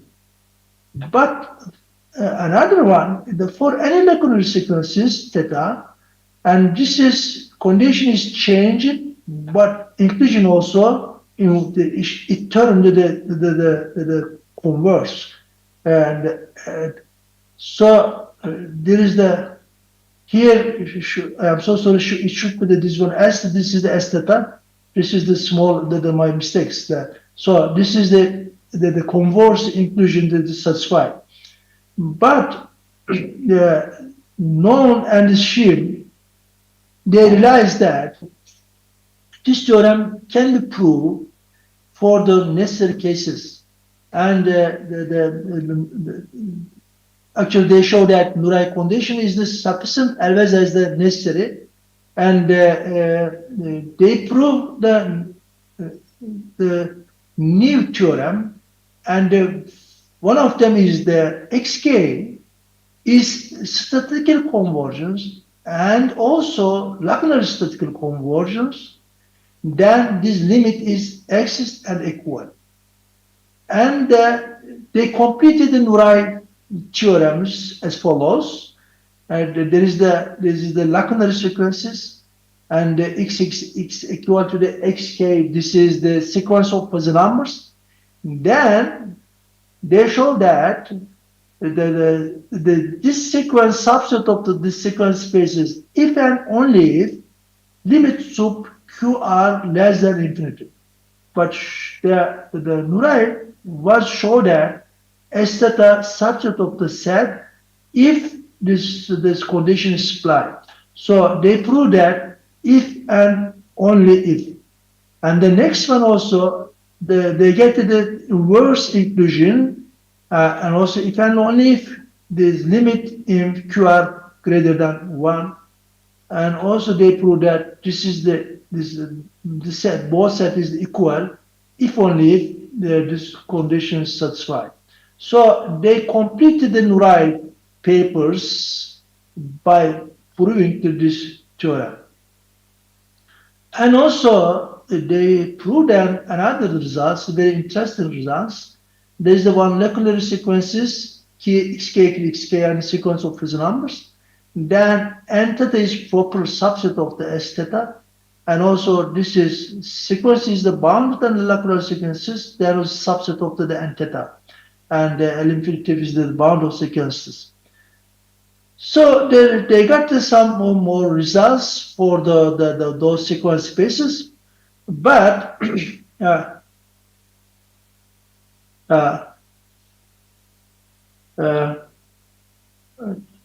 they proved another three theorems for the strong to the P0 and the Lagrange sequence. They get an inclusions conditions under the which conditions they include each other. They proved here the three theorems, and also finally they proved that xk Lagrange statistics and also the strong to Cesaro somatotypical, then this limited axis and equal to each other. In this next part of this paper, I usually what I did, I will tell you then. And throughout the paper, I used here parametric, triparametric, actually generalized triparametric matrices. This is infinite matrices, and this is also regular matrices. Regular matrices means that, and actually we know that conservative matrices under some conditions, matrices turn the convergence sequences into another convergence sequences. But during this transformation, if preserving the limit, we say that this matrix is the regular. But without the preserving the limit, we say that A is the conservative matrices. So we used here the regular matrices. So the Euler regulator of A, we mean that the matrix which transform convergence sequences into the convergence sequences, leaving the limit invariant. We can apply to see that from the Maddox elements of function analysis, we can see that. And also we need another the definition is the paranormal. Actually, everybody knows that we can find this definition any of the functional books. There is the G from the A to the R actually is the Lagrange spaces satisfied with those conditions. If satisfies those conditions, we say that this is the paranorm, and the A and G the pair, we say that paranormal spaces. So there is here the 5 conditions, and G0 equal to 0 actually is the vector, and this is the positive, and this is symmetric, and subadditive triangles, the properties, And another one, lambda is actually is the sequence of scalar, but is convergence to lambda and xn is going to the xn. That time this multiplication is going to the lambda and xn is minus the lambda xn on the growth is going to the zero. So this is the definition of the paranormal. And many years ago, also I defined the fuzzy Lechner fuzzy sequence spaces for the sequences for the fuzzy numbers, and we studied some of the properties of those sequence spaces. Now, uh, I defined here one sequences by using the generalized parametric regular matrices. This is the first sequence spaces, this sequence spaces, and this is uniform in I. And this is the first one is the space of strongly A conversion to the zero. And the next one is the strongly A conversion to the x0. And the third one is the strongly A bounds of the sequence spaces of the fuzzy numbers. So this is three sequence spaces. But if we consider the special cases, I can get some unknown sequence spaces. For example, if we consider the NK like this way, my sequence spaces should be reduced to those sequence spaces. And this is, we know that this is the Cesaro, the strongness of Cesaro summability with the index the pk. And we call them, this is the first one is the sequence of fuzzy numbers which is strong to convergence to zero. And the second one is the strong to conversion to x0. And the third one is also strong to the boundary. And this sequence space is already one done. So this is the special case of our definitions. And also if I consider that this is the identity matrices, that time our sequence spaces should be reduced to this sequence spaces. Those are the norm because this which was defined by the Matlocker. If I take the pk equal to the p for all k, for example, this is the constant, and that time I can get those sequence spaces. This is also the special cases of the sequence spaces. If I consider the k as a Ohm's convergence sequences, then our sequence spaces should be reduced to those sequence spaces. And this one, the sequence spaces, and the next one, this sequence spaces, and the third one also this sequence spaces. This is spaces of strongly almost A conversion to zero, and strongly almost A conversion to the x0, and strongly almost A bound to sequence spaces of the fuzzy numbers. So also this is the properties, this is the particular properties of sequence spaces. Another also, if you consider here the matrices as a deux-level Poisson, and if you consider if I define the NKI like this way, the lambda is the non-decreasing sequence of positive numbers and goes to the infinitive and satisfies those conditions, then I can define those sequence spaces as a particular cases of my work. This is this sequence spaces, and also this is another sequence spaces. So we have again another particular cases of our work. But if I take the here lambda n equal to the n, so this sequence spaces should be the same sequence spaces with those sequence spaces. So this is, and also another the generalization of the known sequence spaces. And before I mention the Lacanian sequences, if I consider the matrices here like this way, so the work will be reduced to those sequence spaces. Those are all the particular cases of my work.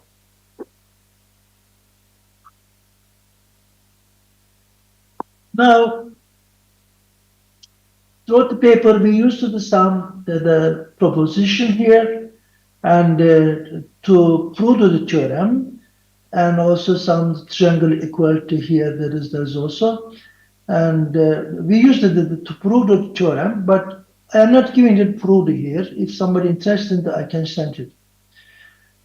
The first, actually, I get to the first propositions. I proved the first propositions. PK, this is the bounded sequences of strictly positive real numbers. Then these sequences and those sequence spaces which were defined before, those are the linear spaces of the complex field. So the first I investigated that whether they are linear or not, and we show that those are the linear spaces. And the next one, I show that those are absolute convex subset of the space of the WF of the all sequence of Poisson numbers, and the PK between the 0 and the 1. And they proved it was theorem. And also another results we can prove by using the previous propositions. That is looks like this one. And the next theorem is here. Those sequence spaces are complete paranorm spaces with a paranorm, and the paranorm is defined here, Gx, and this one. N is the maximum one, this sub k bk, and D is the translation invariant, which one defined here at the beginning. I show you here. Yeah, here's I show that the invariant metric error. So I use here this one, and the next one. This is interesting theorems, and if the kbk and the less than or sub kbk and the less than infinitive, and then this sequence space is the paranorm space with the above paranorm. But here we prove the first two definitions, two spaces, F0 and FAP, and here under the external condition we prove that this sequence spaces paranorm sequence spaces with the paranorm Gx under this paranorm.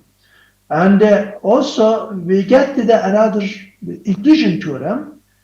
If less than pk less than qk, and qk the order the pk is the bound, then this is the subset of this sequence spaces.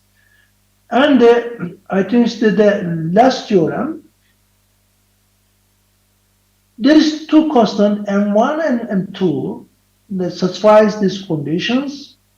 Then x is the convergence sequence actually implies that x belongs to the sequence spaces with this limited x, this limited xk, the limited, this limited. If and only if these matrices transform null sequences into the null sequences, means that the matrix A transformed this sequence spaces into these sequence spaces. So this is the very interesting theorem for the sequence spaces, and this condition is this one, and at that time the matrices, infinite matrices transform null sequence into the null sequence spaces. Actually, I came end of this paper, but I will mention some the references. This paper has given the Lacan statistical convergence first time, and many people use it to define new sequence spaces. So it is very interesting paper. It was the published in 1978, Proshlomo Mathematical Society, and this book is very interesting for the sequence spaces, elements of functional. So it was the Maddox book. And Matlock first time defined the sequence of fuzzy numbers after the Zadeh. He used the first time fuzzy numbers to define sequence spaces, and some other people used the fuzzy numbers to define the different sequence spaces. So you can see some of them. This paper, the statistical conversion of sequence of fuzzy numbers, is very old paper, but it cited many papers.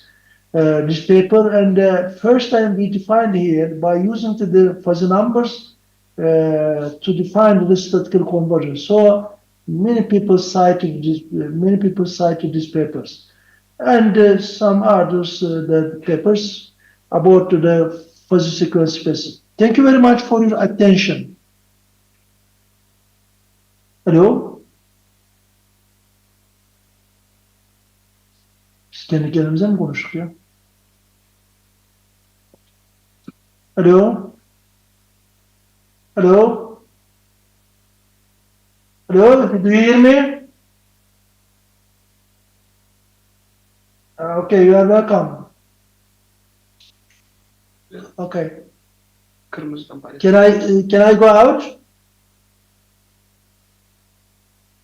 And I finished my talk. So do you have any other question, something, or can I go out?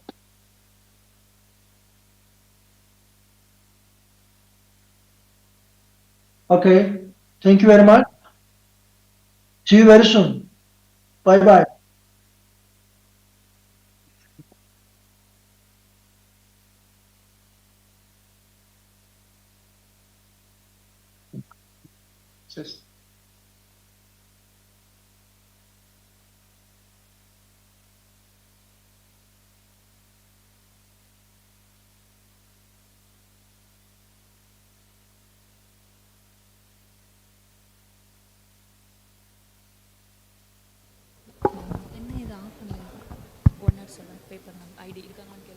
Paper ID 107.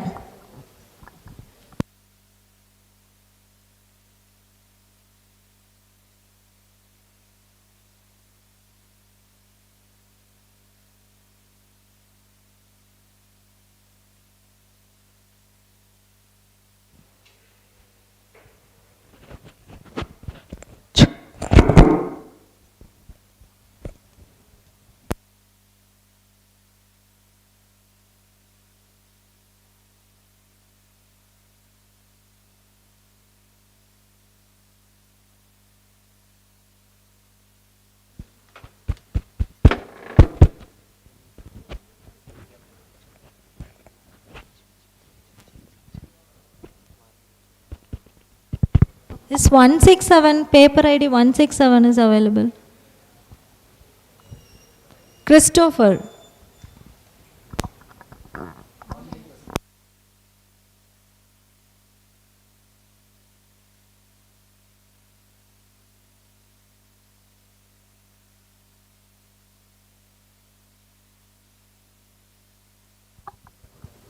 So paper ID 209.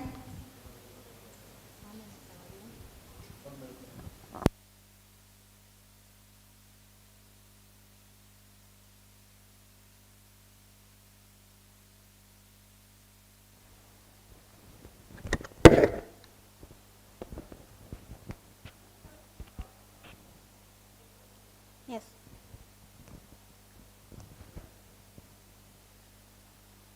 Good evening to all.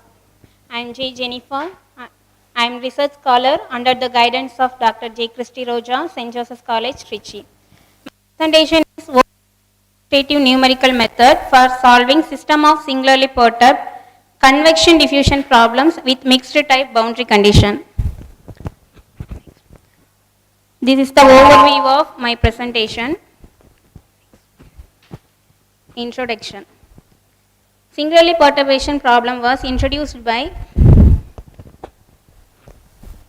Pantal at 3rd International Congress of Mathematics in Heidelberg in 1904, and it was reported in the proceeding of the conference.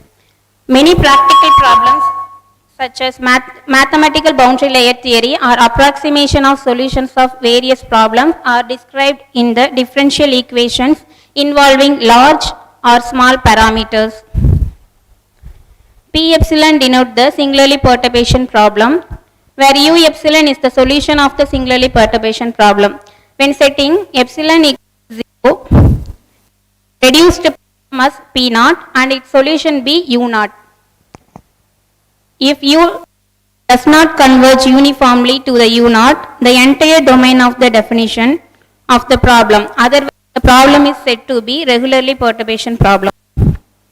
This is the simple example for singularly perturbation problem. Here perturbation parameter is epsilon and its exact solution is U epsilon of x equal to e power minus x by epsilon.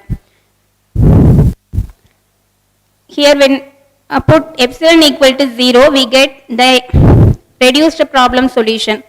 The reduced problem solution does not converge uniformly. So the boundary layer occur at x equal to 0 in the left side layer.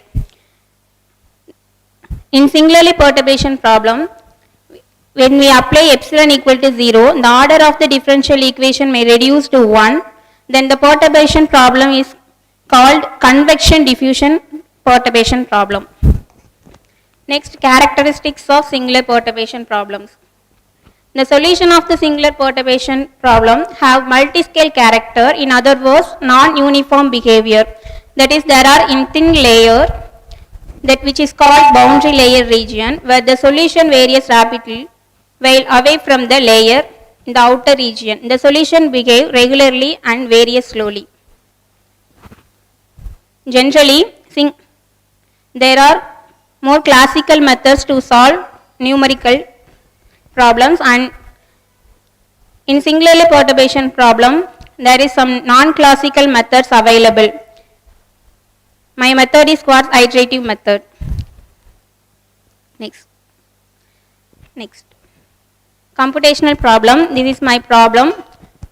System of singular perturbation problem with mixed type boundary condition where epsilon included epsilon. There are two equations, minus epsilon u1 double dash plus a1 of x u1 dash plus b11 of x u1 plus b12 of x u2 equal to f1 of x, and the next equation is minus epsilon u2 double dash plus a2 of x u2 dash plus b21 of x u1 plus b22 of x u2 equal to f2 of x, and these are the boundary condition at 0 and 1. Next, where epsilon is much less than 1 and which is greater than 0. It can be written in the matrix vector form like that, minus e u double dash plus a of x u dash plus b of x u equal to f of x, where e is equal to diagonalize of epsilon 1 and epsilon 2. With boundary conditions, it can be written in this form. Next, these are the necessary conditions to prove stability result and maximum principle in the following theorems. Next, analytical results. The derivation of the solutions can be decomposed into one is regular and another one is singular component. V is regular component and W is singular component, and the solutions can be written like that: a of x v1 dash plus b of x v1 equal to d squared by dx squared 0 and matrix form 0 d squared by dx at v naught, where x belongs to omega. Next, this is non-homogeneous problem LV equal to f and homogeneous problem LW equal to 0, and their boundary conditions are b1 0, w1 of 0 and b2 0, w2 of 0, that is equal to 0. Next, this is the derivation of decomposition u and v bounds. We apply the following error analysis, using the error analysis. Norm of VQ of omega closure, which is less than or equal to c into 1 plus epsilon 2 power minus q, and the singular component wn of q, which is less than or equal to c epsilon power minus q e power minus alpha into 1 minus x by epsilon for all x belonging to omega closure. discrete problem. Next. The domain can be decomposed in two overlapping subdomains, 0 to 1 minus sigma and 1 minus 2 sigma to 1. Next. Here we propose the scheme. In the right side layer, we use the central finite difference scheme, and the left side we use midpoint difference scheme, which is denoted by L and R, omega P, where P is equal to L and R. Next. This is the mathematical formulation. Delta squared is the second order central finite difference, and D naught is the central finite difference scheme in right side. Next. So next.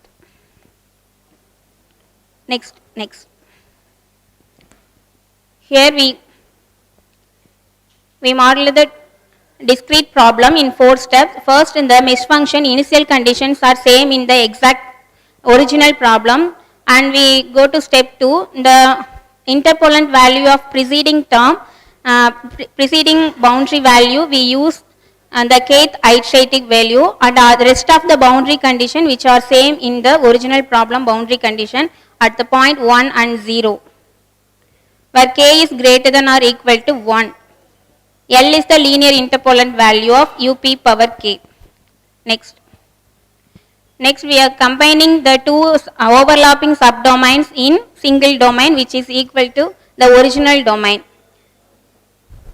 and we use the successive 2 iteration, which is less than or equal to tolerance. Here I take 10 power minus 14 at the accuracy of the tolerance. Next.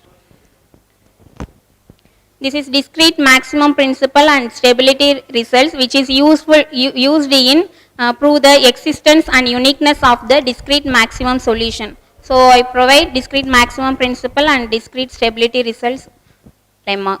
And next error analysis. To prove error analysis, I introduce some auxiliary problems which helps strongly prove the uniform convergence of the method in 2 steps, splitting the discretization error and iteration error. Ma'am, kindly conclude, ma'am. Okay, next.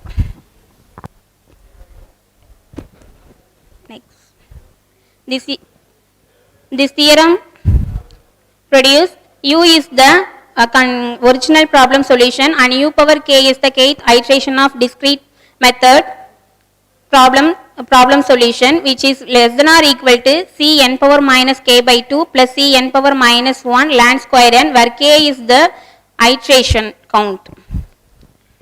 And next, numerical experiment. Next example. Next.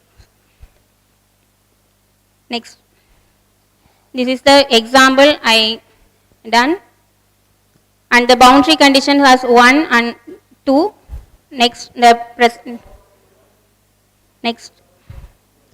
this is the table which numerical solution given by iteration count as 2 and converge uniformly converge in the first order convergence, which gives first order convergence. Next, this is the nodal error for component of U1 and U2 for the example. And next, my conclusion is singularly perturbation convection diffusion problem which converge maximum norm to exact solution. It is shown the first order convergent. The numerical results are given. These are the applications for singularly perturbation problem with convection diffusion type mixed type boundary problem. These are the references. Thank you.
Hello?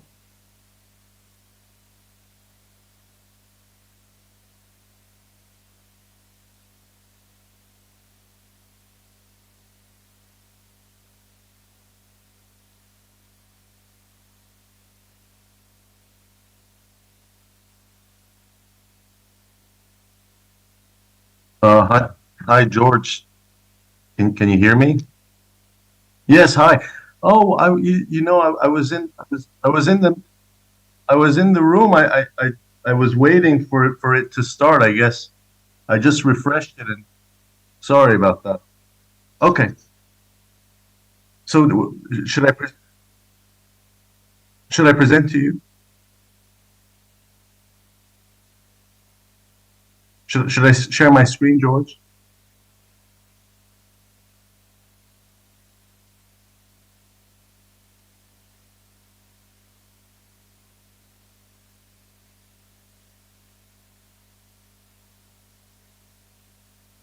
Yeah, George, are you there?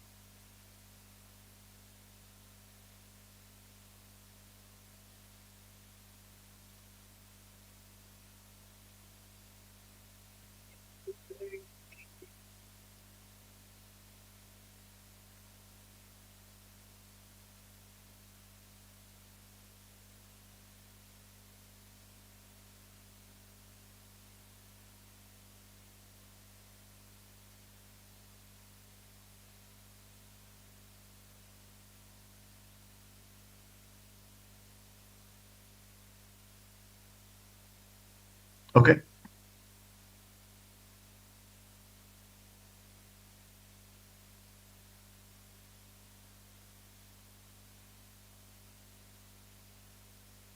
Okay.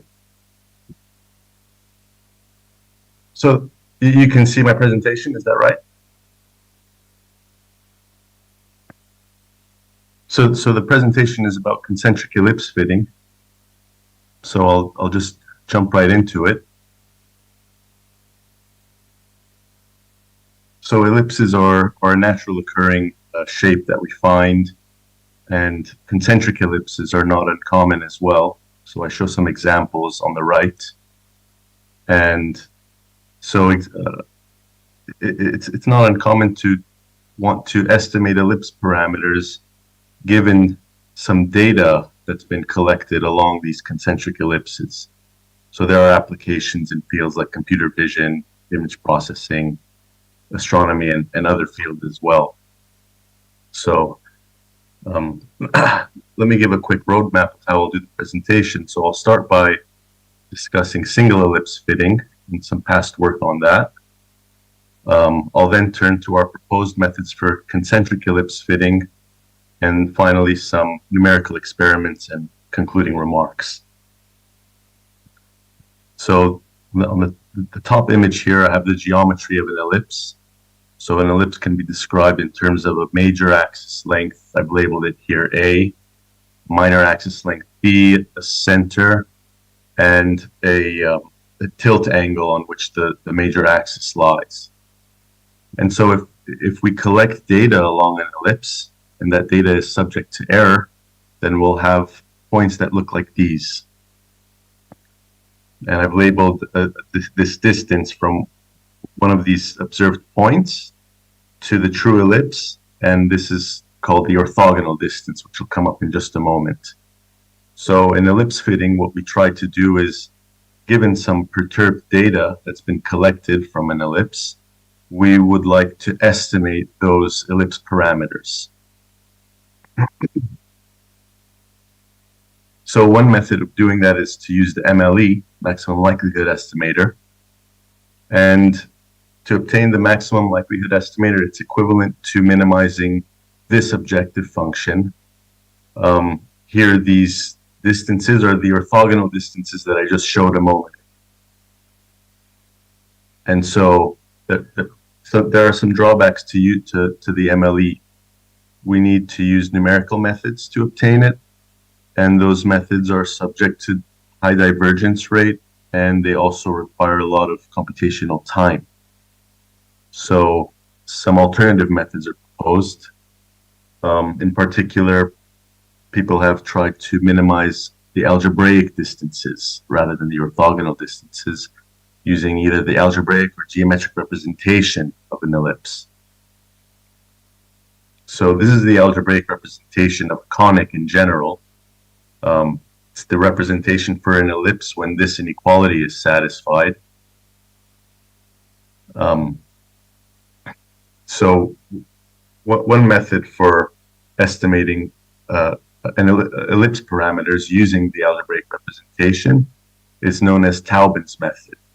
And Taubin's method comes from minimizing sum of squares of this left-hand side subject to this constraint, and it turns out to be a generalized eigenvalue problem, this one that I've shown here. And so the estimate for the ellipse parameters comes from the solution to this eigenvalue problem. It's the generalized eigenvector. I've labeled it here a hat sub t.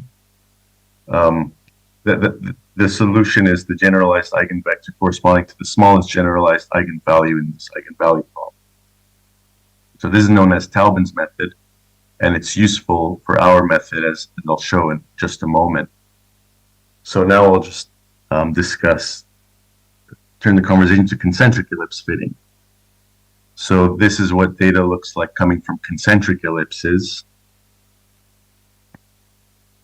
And what we seek to do here is to propose two estimators by removing some of the restrictive assumptions that have been made in past literature.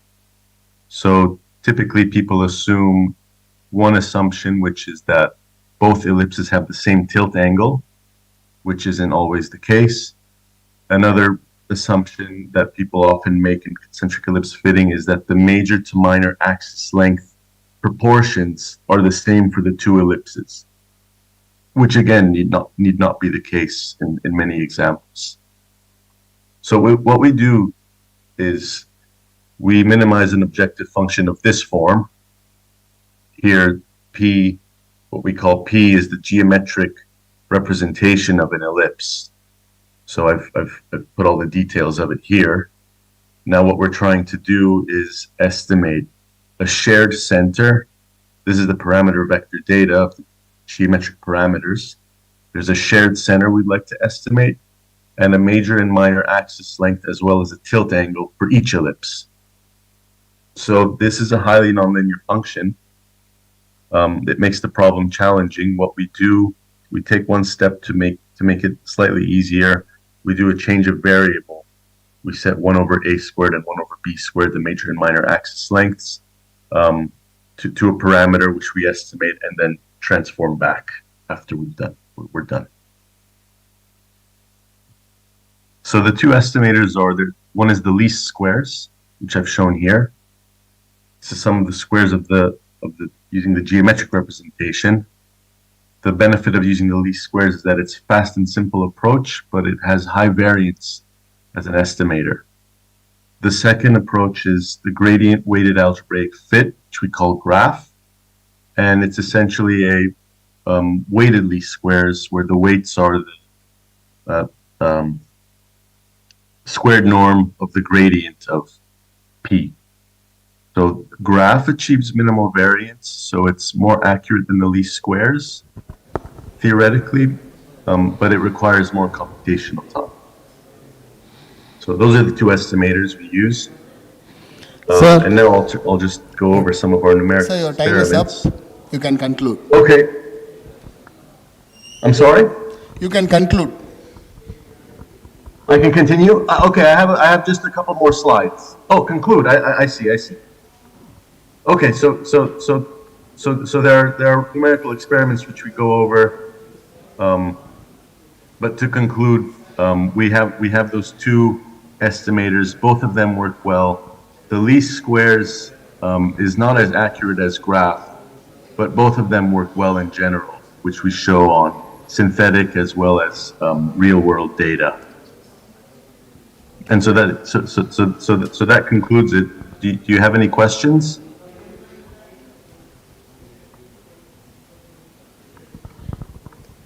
No, sir. There's no questions. You can leave. Okay. Thank you. Thank you. Summary address.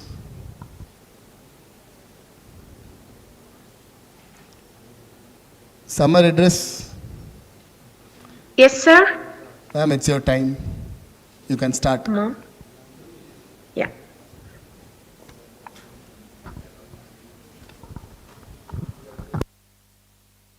Hello, my name is Samar Idris and I'm participating from Fırat University, Turkey. Firstly, I would like to thank the organizing committee for this conference. Mr. Rifat Chulak and I prepared this article I'm presenting today. Our talk is lambda statistical derivative, and let's start with abstract. This investigation article concentrates on defining lambda statistical derivative, V lambda statistical derivative, and strong V lambda statistical derivative, using statistical anti-zero derivative. Established on the first concept, we examine the affinity between statistical and ordinary derivatives. Furthermore, we defined V lambda continuity and studied the relation between it and V lambda derivative. The connection between lambda statistical derivative and strong V lambda statistical derivative has been discussed too. Finally, we examine the affinity between strong V mu statistical derivative and strong V lambda statistical derivative under some condition for any lambda and mu in capital lambda. Introduction. The concept of statistical convergence was instructed independently by past and studied by multivarious authors. Statistical convergence is a kind of convergence of real sequences more powerless than ordinary convergence. It is represented as follows. And we write S limit x equal to L or xk goes to Ls, and S denotes the set of all statically converged sequences. Likewise, Mursalin generalize the notion of statistical convergence. Let lambda equal to lambda n be a non-decreasing sequences of positive number tending to infinity, such that these relations are satisfied. And in this case, we write S lambda limit x equal to L or xk goes to Ls lambda. The set of all lambda statically convergent sequences is denoted by S lambda. Lambda statistical convergence has numerous attractive properties. One of them is that every statically convergent sequence is also lambda statically convergent for every lambda in capital lambda. The generalized de la Vau-Boisson mean of a sequence xk is defined by this way. And we can write C1 like this and V lambda like this. V lambda summability is a subject of busy mathematics research, including differential equation, infinity products, and Fourier series. Main results. Norai has recently introduced the idea of C0 derivative and statistical derivative and studied some basic properties and signified connection relation between C0 and statistical derivatives. It is represented as follows. A function f from R to R has a C0 derivative if this limit equal to W. And a function f from R to R has a statistical derivative if this limit equal to 0. Then we write statistical derivative for f at x0 equal to W. Norai's appointment on C0 and statistical derivative is unique and impressive, opening up the opportunity for different studies in the area. For instance, studying the connection between this and other derivatives, such as the ordinary and fractional derivatives, would be fascinating. It would also be impressive to study the application of this derivative to a real-world problem. Established on this idea, we began studying the affinity between statistical and ordinary derivative. Theorem 1. If a function has a classical derivative at a point, then it also has a statistical derivative at that point, but the converse may not be correct. The proof of the first part is easy. For the converse, we provide the next example. Example is like this. If x equal to x, where x is the greatest integer function, let us consider any sequences xn such that xn bigger than 0 for every n and limit xn equal to 0. Then giving any epsilon bigger than 0 less than 1, there exists a positive integer n0 such that these relations are satisfied.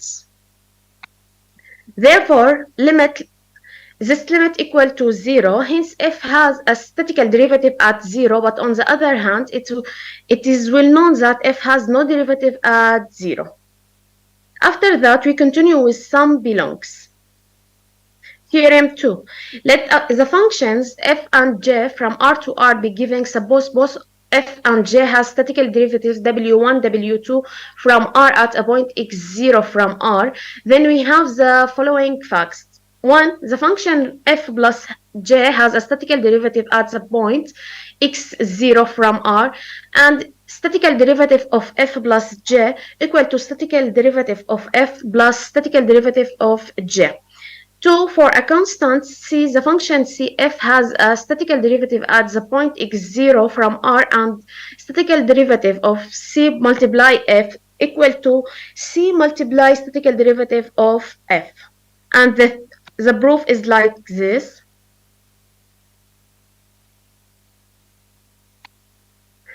For the second part, the proof is similar, so we skip it.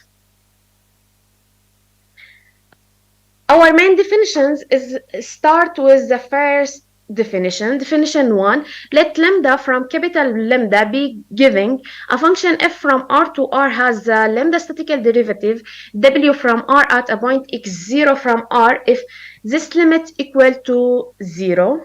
And a matching definition to this definition is as follows.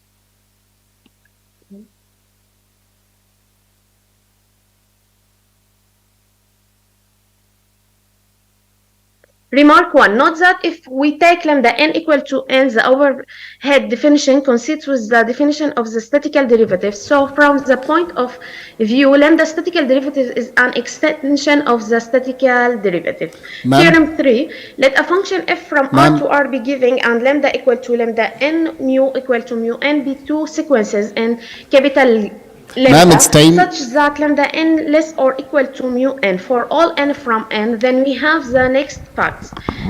1. If f has mu statistical derivative, then f has lambda statistical derivative. Ma'am, it's time. You can conclude. Yeah. You can conclude. Tamam. And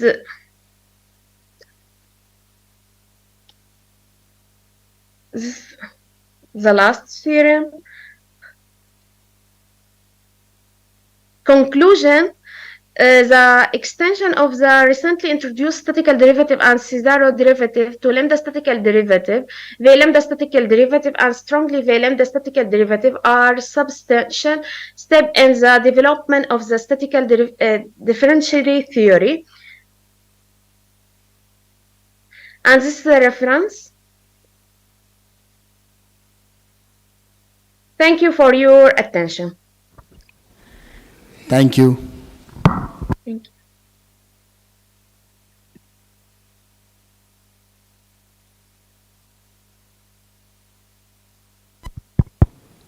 Paper ID 46.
Good evening, one and all.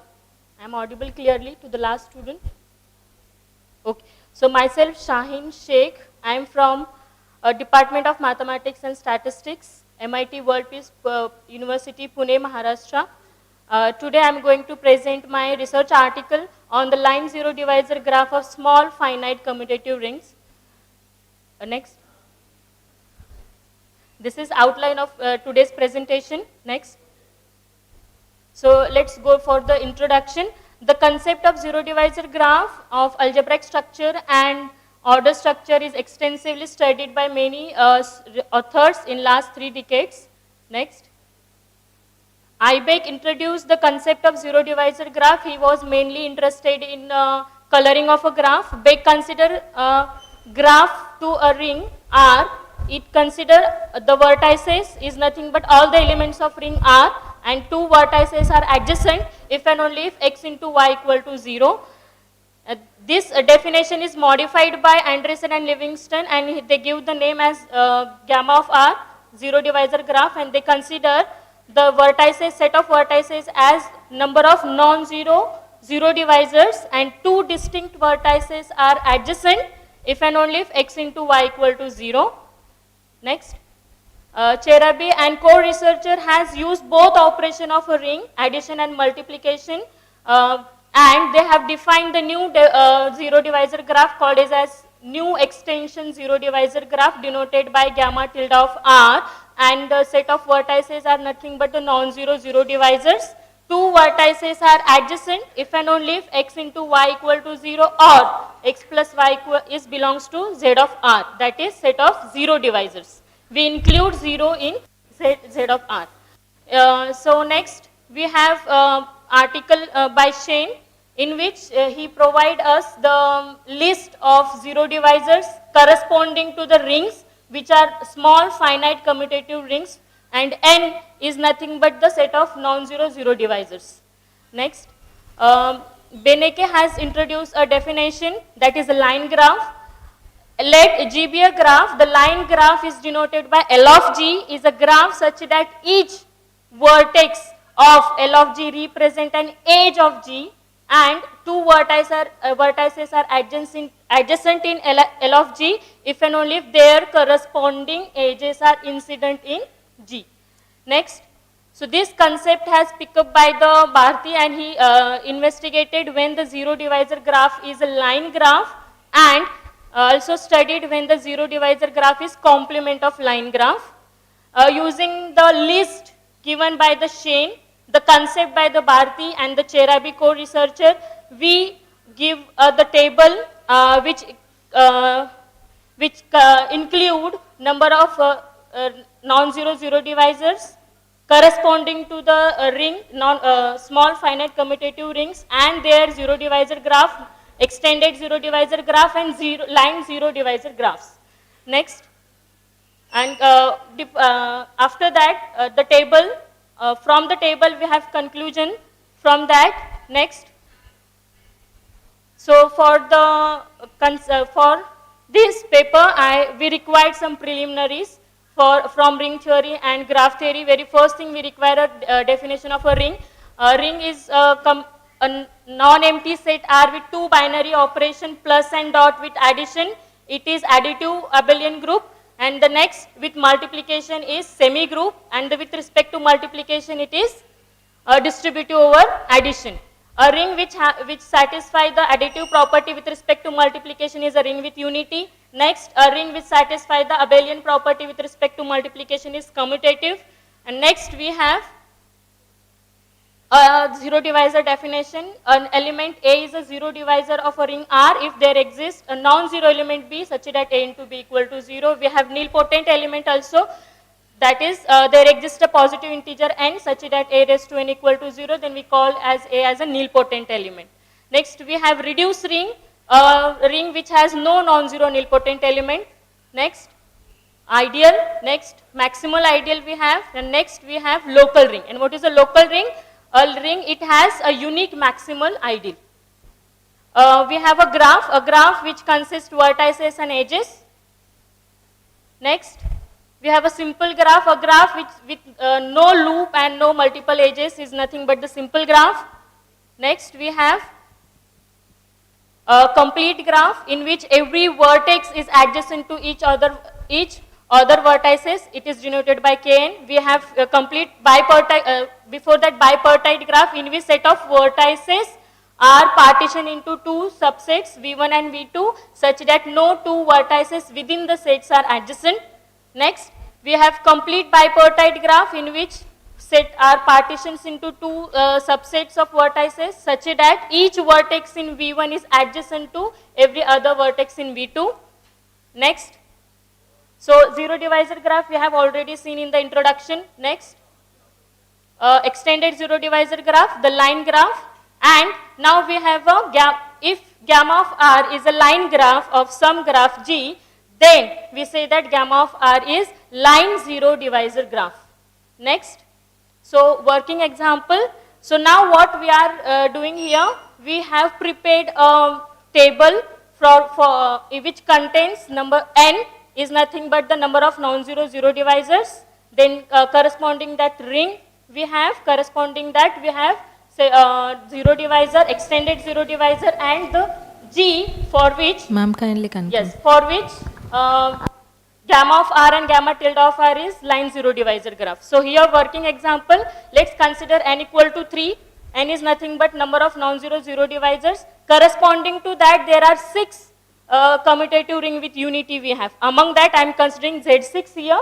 For Z6 we have number of non-zero zero divisors as 3, namely 2 bar, 3 bar and 4 bar. So as by definition gamma of R, there will be 2 bar and 3 bar are adjacent, 4 bar and 3 bar adjacent, but 4 bar and 2 bar are non-adjacent vertices because 4 bar into 2 bar is nothing but 8 bar under modulo 6 is 2 bar, which is non-zero elements. So x into y equal to 0 only adjacent. So corresponding to that we have to find out the graph G for which gamma of R is a line graph. So yes, we have construct the graph G for which gamma of R is line graph. Next.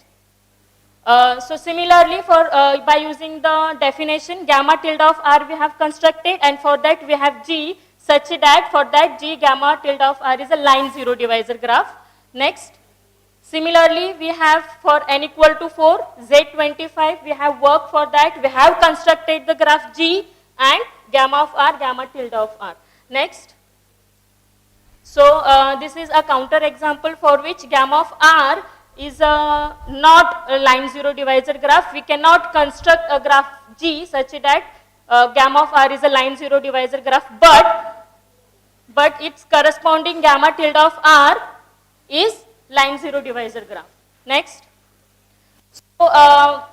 so for this all n we have worked and we have prepared the table for such a rings, commutative rings from n equal to 3 to 9, and these are the some conclusions. Next, go to the conclusion directly. So, this is the conclusion. Very first thing, if let R be any commutative ring from the list, gamma tilde of R is not a line zero divisor graph. We directly say that gamma of R is not a line zero divisor graph, but not conversely. We have a counter example Z2 cross F4 where F4 is a field with 4 elements. Is not a line zero divisor graph, but its extended zero divisor graph is a line zero divisor graph, and we have more conclusions. Next, these are the reference we have used. Next, okay, thank you. Any questions?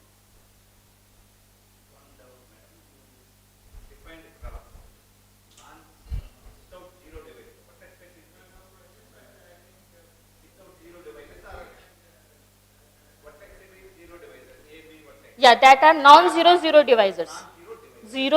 Non-zero zero divisors of a ring. Other than zero, non-zero. Yeah. I am taking all non-zero zero divisors. Zero divisors we are taking, zero is always a zero divisor, we exclude that zero.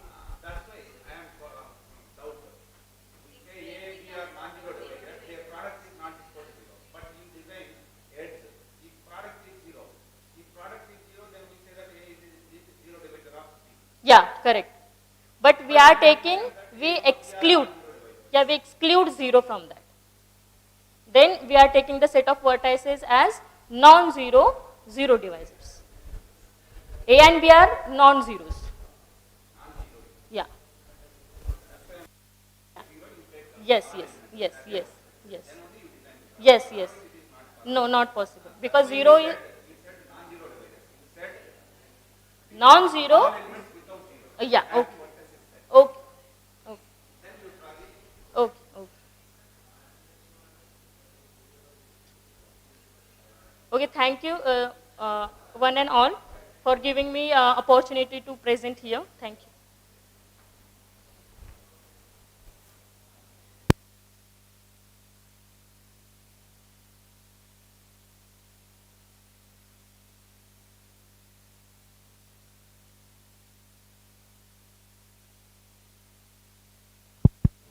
Paper ID 151.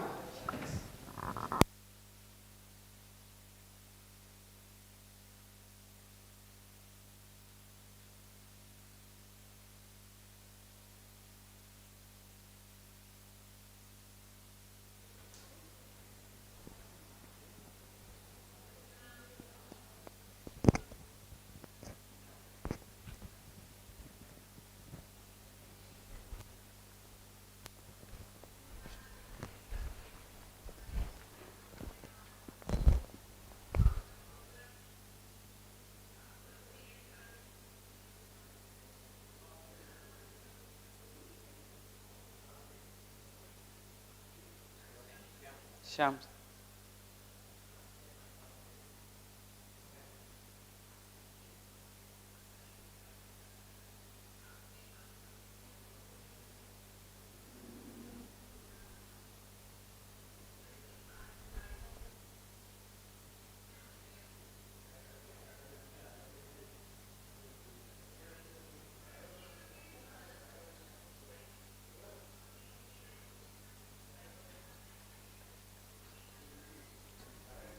Good morning, one and all.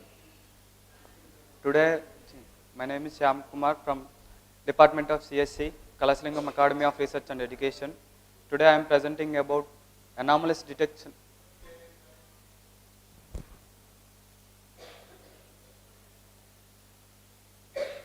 Leveraging meta-dynamic anomalous detection in zero cloud testing.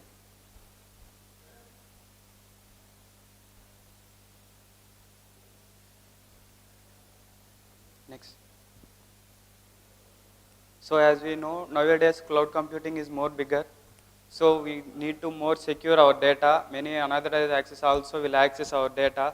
So for this, we need to conclude how many traffic input-output verifications we will take out that. So for this process, I am using this deep MetaGuard zero trust framework. It will continuously verifying whether it's input-output verification. It always verify whether a user is authorized or unauthorized. Whether if authorized access also, it will again re-verify whether the process is correctly entered or not.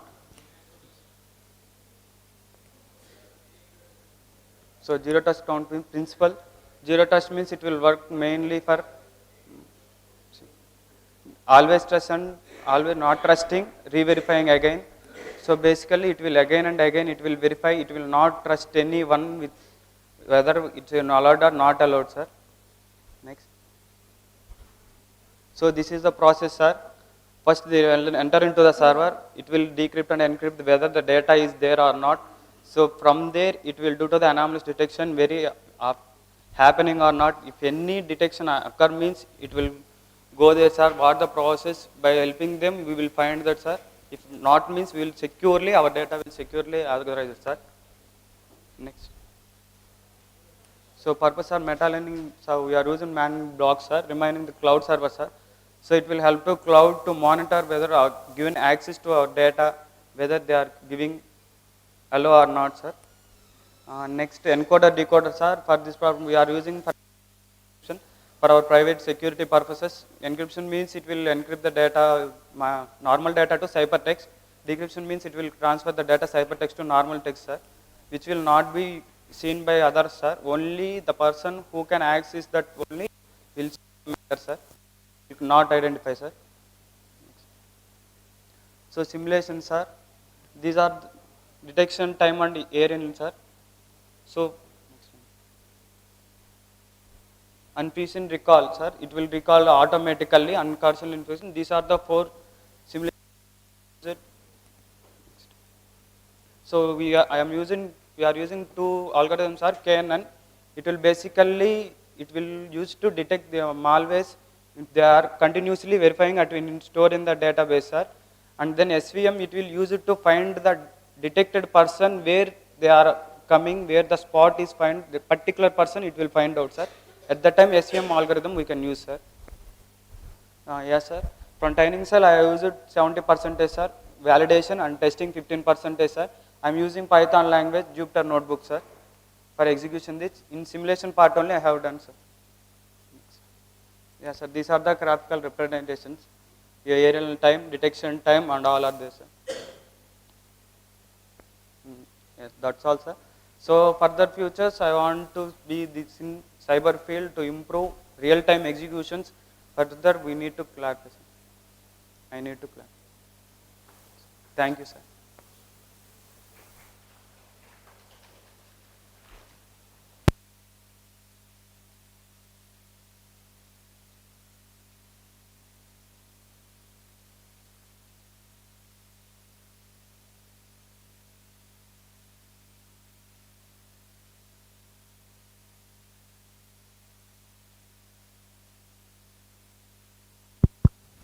Paper ID 238.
I'm Anjali from Shivbar College, Trichy.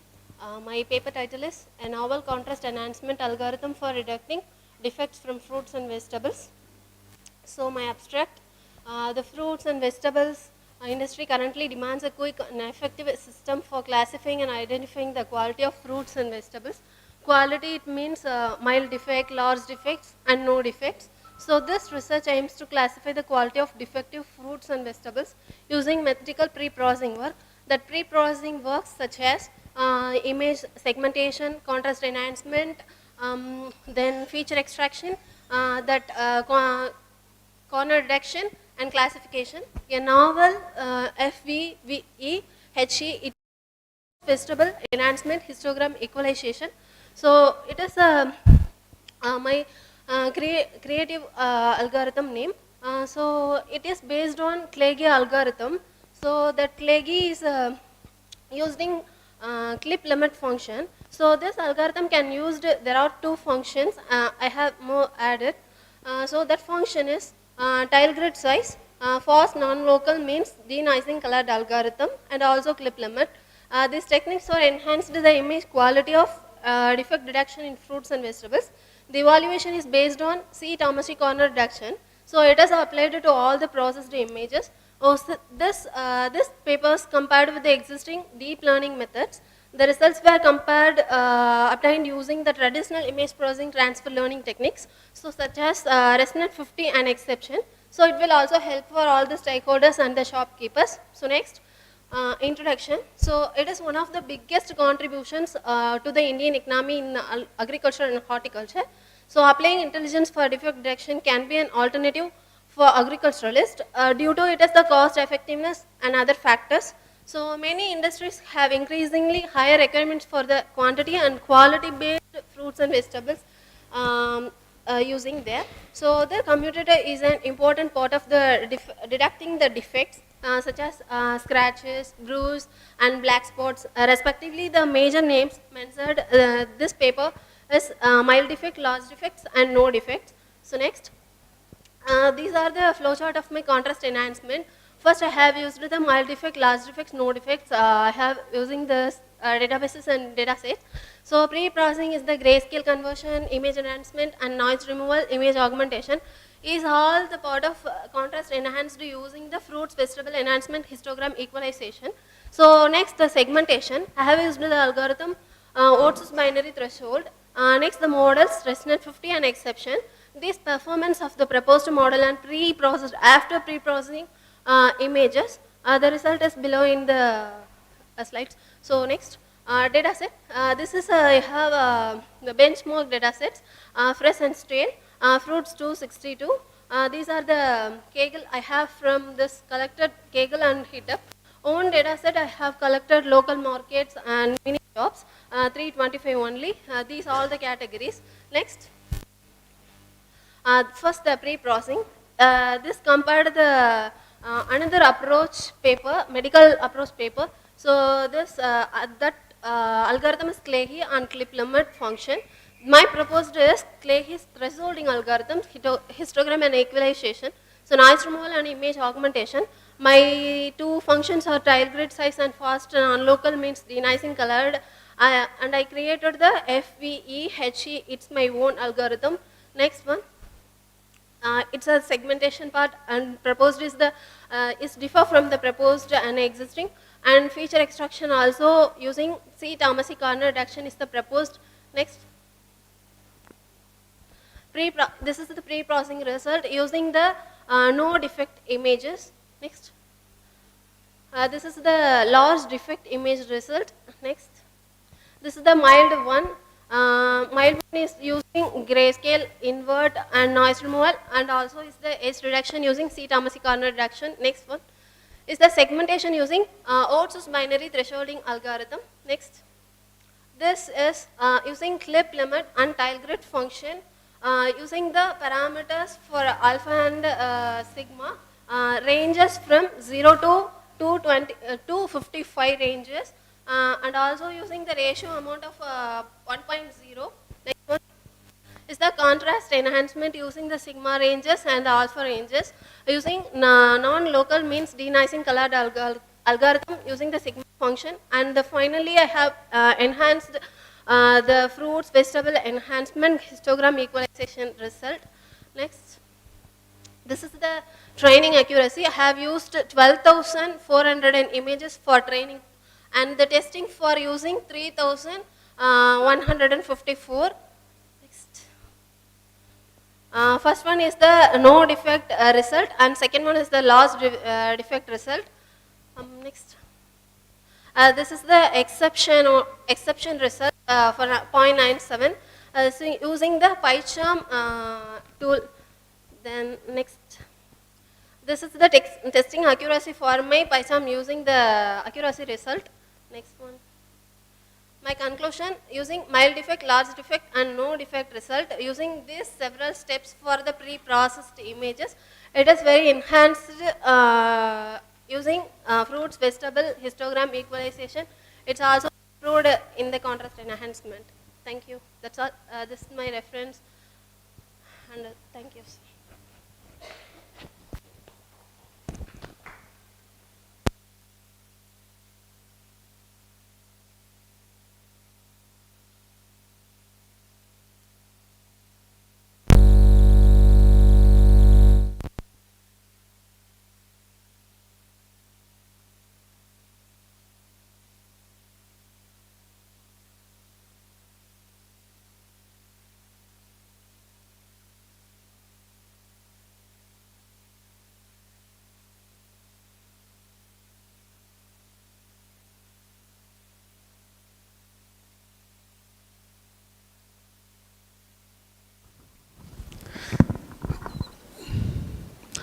Ma'am, Sumati Ganeshan ma'am, it's your time.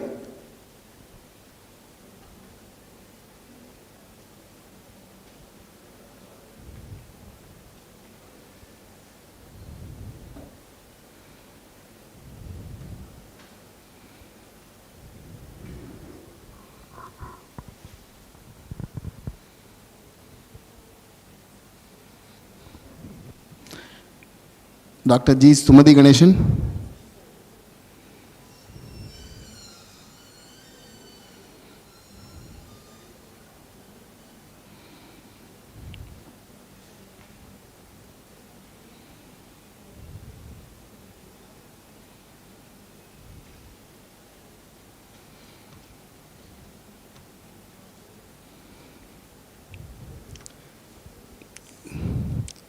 Good evening, ma'am. You can start.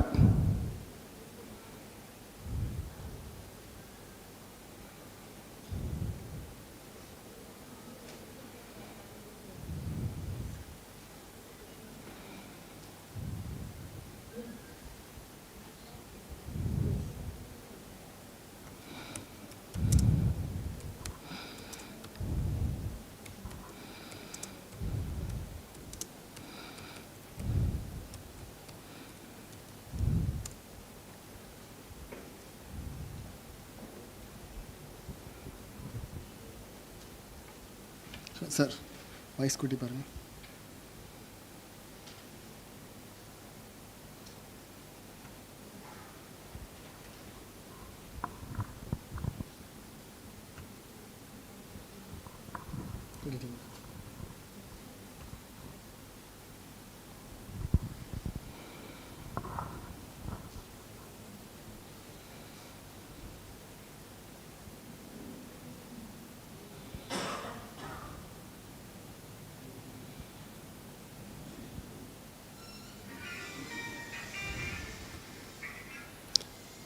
Ma'am, we cannot hear your voice.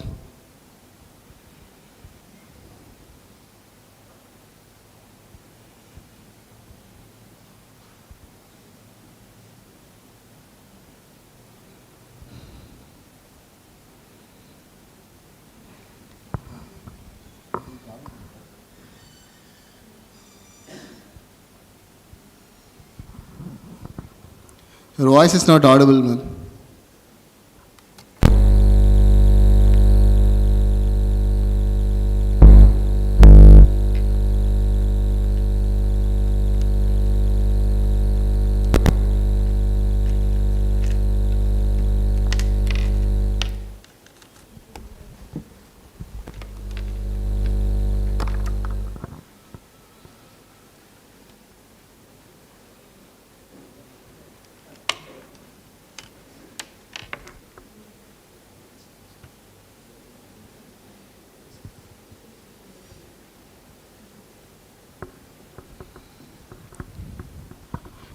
Your voice is not audible, ma'am.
மியூட்டும் பண்ணல